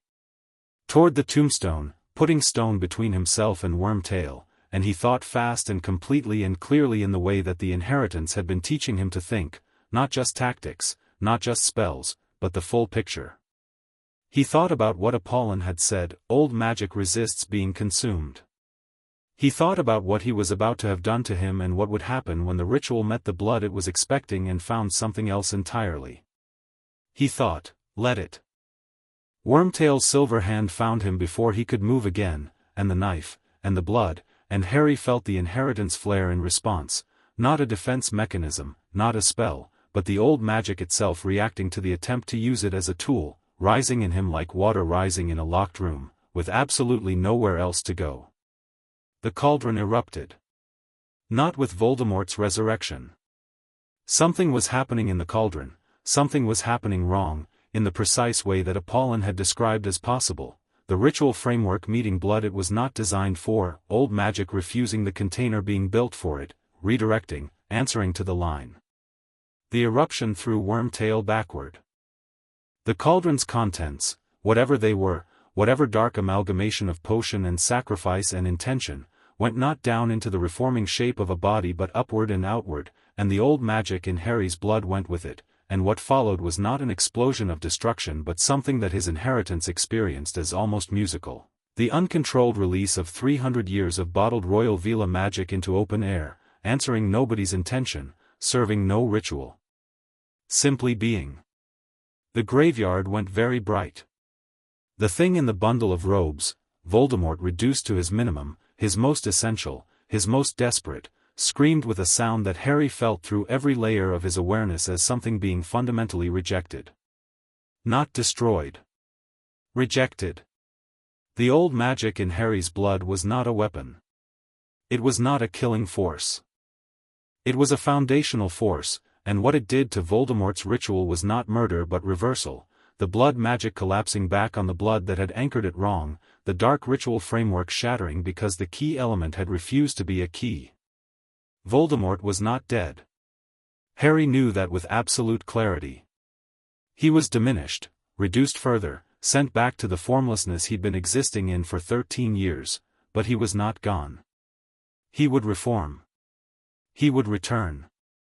And this time he would know, when he came back, that Harry Potter was something he had fundamentally misunderstood. Harry grabbed Cedric's body with both arms and found the Triwizard Cup and held on and felt the portkey take him home. What followed was noise and light and Dumbledore's face and Madame Pomfrey and the specific chaos of a crowd that doesn't understand what it's seeing. But before any of that, in the first seconds after the portkey deposited him on the grass outside the maze with Cedric beside him, before the crowd registered what they were looking at, before anyone reached him, Harry heard someone running and looked up and saw Apolline. She had come through the crowd with her walking stick and her ancient, certain presence and the kind of speed that should not have been possible for a woman of her age and absolutely was, and she went to her knees in the grass beside him with a complete absence of anything resembling dignity or ceremony and put both hands on his face with the urgency of someone confirming something they desperately need to be true. She was reading him through her palms. He could feel it, the elder Veela magic reaching for the inheritance, checking its status. It held, she said, in the old language, and he understood it completely now. The blood held. The old magic held. Yes, he said, because it had. Whatever the ritual had tried to consume, it had found something that would not be consumed. Her hand stayed on his face for a moment longer, and he felt what she was feeling, the same 31-year weight he'd felt at the lake, but lighter now, as though some portion of it had transferred to the ground beneath them. It worked, she said. Not exactly as planned, he said. Old magic rarely does, she said, with the ghost of something that was not quite a smile. It works as it works. She helped him to his feet, and the crowd found them, and chaos claimed everything for a while. There were things that happened in the hours after that would be told and retold and eventually become official record. Dumbledore's face when Harry described the graveyard, the look of a man whose calculations had met their consequences and who was, visibly and without performance, deciding to be different going forward. Fudge's arrival and his denial and Dumbledore's response, which was public and direct in a way Harry had never seen from the headmaster before. Snape presenting his arm and the dark mark, already fading, already reacting to the failure of the ritual, as evidence. The Ministry's official position would be whatever it became, and Harry understood now that the Ministry's official position was not the same as the truth, and he had resources now that he hadn't had before to make that distinction matter. He was in the hospital wing when Fleur came. She came the way she came most things, directly, without the performance of relief that everyone else had offered him, which had been genuine and welcome and also slightly exhausting. She sat in the chair beside his bed and looked at him with those clear blue eyes and said nothing for a moment. "You came back," she said. "I said I would." "You did." A pause. "The inheritance. What happened in the graveyard, Grandmere could feel it from here. She said something she refuses to translate for me, which means it was either something extremely old or something extremely emotional." "Both, I think," Harry said. "The ritual failed. Voldemort is still, he's not gone. But he's not back either. Not yet. The blood. The old magic," Harry said. "It wouldn't be used that way." Apolline was right. Fleur was quiet. She looked at his hand on the bed and then looked up at him and said, "Gabrielle wants to see you." I made her wait. She was going to simply come in, which I prevented by explaining that hospital wings have protocols. Did she accept that? She accepted it with the expression of someone who has decided to be patient for approximately 6 more minutes. The ghost of a smile. She is more like Grandmere than either of them admits. "I noticed that," Harry said. Fleur looked at him steadily. "After is now," she said, quietly. "Yes," he said. "It is." She reached out and took his hand, not the urgent grip of the lakeside, not the reflexive reach of a frightened moment, but a deliberate and chosen thing, and he felt it through the inheritance as what it was, something that had been developing for months, through ritual rooms and cold corridors and morning conversations and honesty offered when honesty was costly, arriving finally at its true name. He held her hand and she let him, and neither of them said anything more about it because there was nothing more that needed saying right now. 2 weeks later, the Veela Court delegation arrived. Not Baton Argent's delegation, the full court delegation, all 7 elders plus the chancellor's staff and a formal record-keeping contingent, assembled by Marchand's careful legal maneuvering and Apolline's personal authority into a session that Marchand called the fastest formal tribunal in the court's modern history and that Apolline called barely adequate but sufficient. They came to Hogwarts because Harry had invoked his right under the compact to choose the presentation location, and he had chosen the place where Apolline had found him, where the Mere people had recognized him, where the old magic had confirmed him. This was not sentimental. It was strategic. The lake's magical environment would resonate with the inheritance during the presentation in a way that would make the bloodline claim impossible to dispute through technical argument, and Marchand had advised that impossible to dispute technically was the goal. Baton Argent arrived with his staff and with the expression of a man who had done a significant amount of thinking in the past 2 weeks and had arrived somewhere new. Harry felt it on him the moment he entered the room, not defeat, not acceptance exactly, but the particular quality of a very intelligent person who has decided that the side of history they want to be on has changed. The tribunal happened in the Great Hall, which Dumbledore had cleared completely, the long tables vanished and replaced by a circular arrangement in the old style, which Marchand had specified in the formal request and which was itself a statement. The compact's language described tribunal proceedings in exactly this configuration. Harry sat at the circle's south point. Apolline sat beside him. Marchand stood at his left.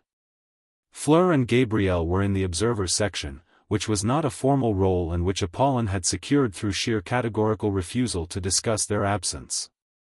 The 7 elders sat at the circle's arc. 3 of them Harry didn't know. Elder Okafor he knew. The other 3 ranged from visibly hostile through carefully neutral through a woman in her 80s named Elder Vasquez who looked at Harry with the specific expression of someone who has been proven right about something after a very long time and is allowing themselves exactly one moment of satisfaction. Baton Argent sat at the north point. His amber eyes found Harry across the circle and held. The proceedings were formal and precise and thorough and lasted 4 hours, during which Marchand presented the historical evidence with the efficiency of a man who had organized this material in his sleep for 30 years, and the elders asked questions, and Baton Argent said almost nothing except when directly addressed, and then said things that were careful and accurate and, Harry's inheritance told him, honest. The silver declaration was presented. It lit the room. Harry's heritage documents were presented. He was asked to hold his hand over the record bowl, the same silver bowl, the same ritual, but formal now, witnessed, on the record, and his blood confirmed what it had confirmed in October in the 4th floor room, but louder, with the inheritance fully active. The silver-white light filled the great hall to the ceiling. Elder Vasquez made a sound that was very small and very old and very satisfied. When Marchand finished, there was a formal vote on the bloodline's legitimacy. It was 5-2, with Baton Argent abstaining, which under the compact's voting rules counted as a concession. The 2 dissenters were the elders Harry hadn't known, and their dissent was noted and would generate further proceedings, and was ultimately the minor problem rather than the major one. The compact's remedy provisions were invoked. The formal acknowledgement of the suppression, its existence, its duration, its mechanism, was read into the record by Elder Okafor in the formal language of the court, and Harry sat and listened to the 300-year history of his family's deliberate erasure being officially, irrevocably, permanently recognized as what it was. He did not feel victorious, exactly. Victory implied a competition he'd wanted to enter, and he hadn't wanted any of this. He felt something quieter and more structural, the particular sensation of a foundation being correctly laid, late and imperfectly and with considerable cost, but laid. When it was over, Baton Argent came to him. Not with his staff, alone, crossing the circle to where Harry stood with Apolline and Marchand, and extending his hand. "The court owes you a significant debt," Beauxbatons said. "One that will take time to properly repay." Harry took his hand. "I'm not looking for a debt," he said. "I'm looking for honesty. In the record and in what comes next." Beauxbatons held his gaze. "That," he said slowly, "I think I can provide." A pause. "For what it's worth, and I understand it may not be worth much at present, I genuinely believed, for most of my tenure, that the bloodline was dead. The knowledge that it survived was compartmentalized, in a way I allowed myself not to examine as thoroughly as I should have. Because examining it would have been inconvenient," Harry said. "Yes," Beauxbatons said, with the flatness of someone who has stopped making excuses for a thing and is simply acknowledging it. "That is accurate." Harry looked at him, this powerful, frightened, intelligent man who had made the choices available to him and some choices that weren't, and was now standing on the far side of that and trying to find something worth building. "I'm not the enemy," Harry said. "I'm not here to dismantle what you've built. I'm here because it was built on something wrong, and the wrong thing needed to be named." "And named it is," Beauxbatons said. "And named it is," Harry agreed. Afterward, the room filled with the particular noise of something formal concluding and becoming informal, the shift in the air quality that happens when proceedings end and people remember they are people rather than positions. Dumbledore found Harry near the window, which seemed to be where significant conversations found him in this castle, and stood beside him and looked out at the grounds with the quiet of someone choosing their words not carefully but honestly. "I owe you an apology," Dumbledore said. "A real one, not a qualification dressed as one." "You gave me one," Harry said. "I gave you a beginning of one," Dumbledore said. "The rest is in what I do going forward. I wanted you to know that I understand the difference." Harry looked at the old man beside him, truly looked, with all the clarity the inheritance had given him, and felt what was there, regret that was genuine, love that was real, the complicated sadness of a brilliant person who had been so certain of their own judgment for so long that the certainty had become its own kind of blindness. It was not a simple feeling. It didn't have a simple response. "You stopped playing chess with me," Harry said. "At some point in the last month. I noticed." Dumbledore was quiet. "Yes," he said. "I did." "Keep not doing that," Harry said. "That's the apology." Dumbledore looked at him, and what crossed his face was something that Harry's inheritance read as profound and somewhat humbling, the recognition of being seen clearly by someone you had underestimated. "Yes," Dumbledore said. "All right."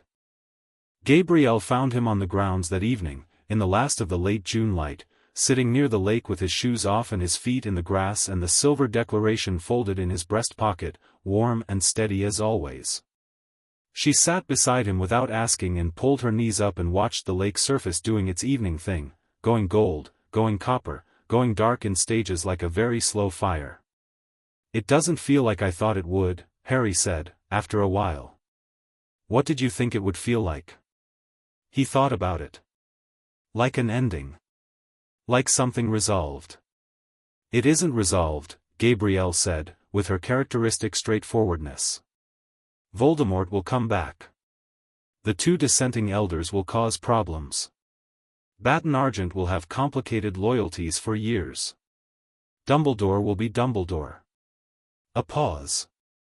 "None of that is resolved." "So what is?"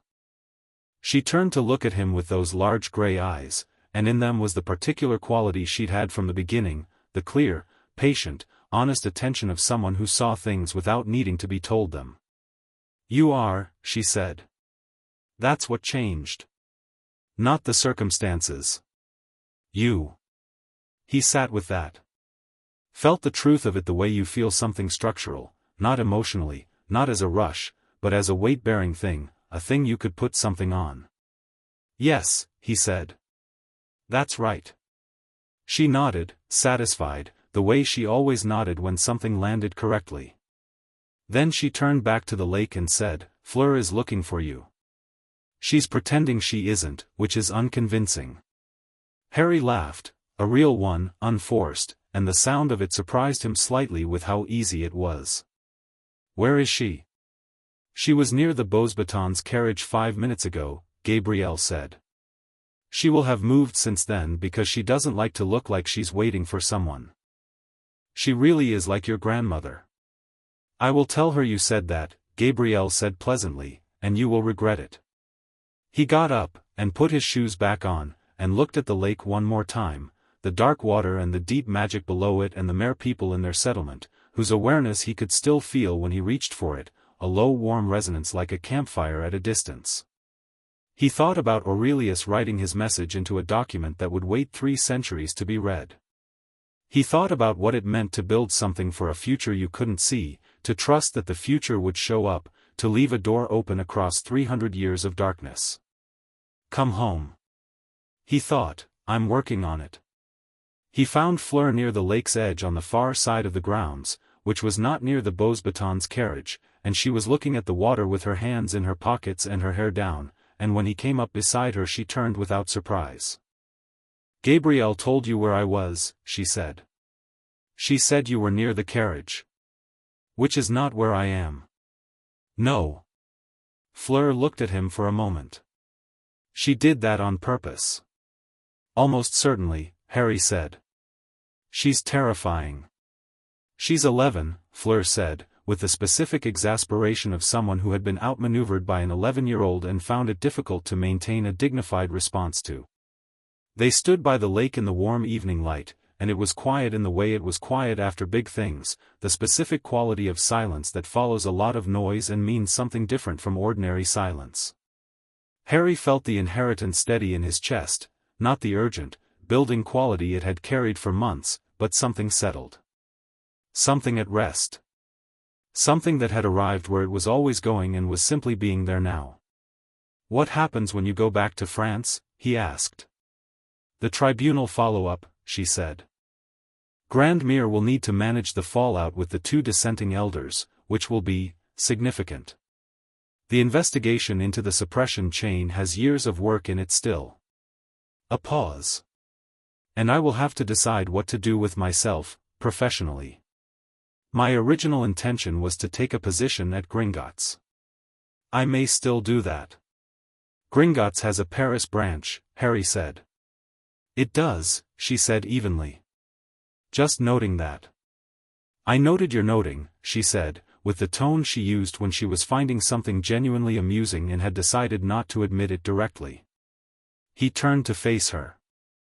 She was already looking at him, and in the evening light she was the same person she'd always been since that first morning, sharply herself, precisely herself, beautiful in the way that was just the surface expression of everything more interesting underneath.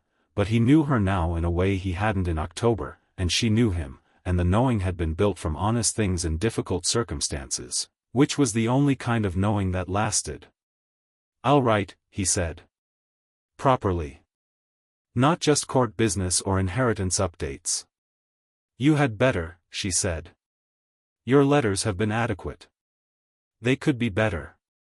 Constructive, Harry said. Thank you.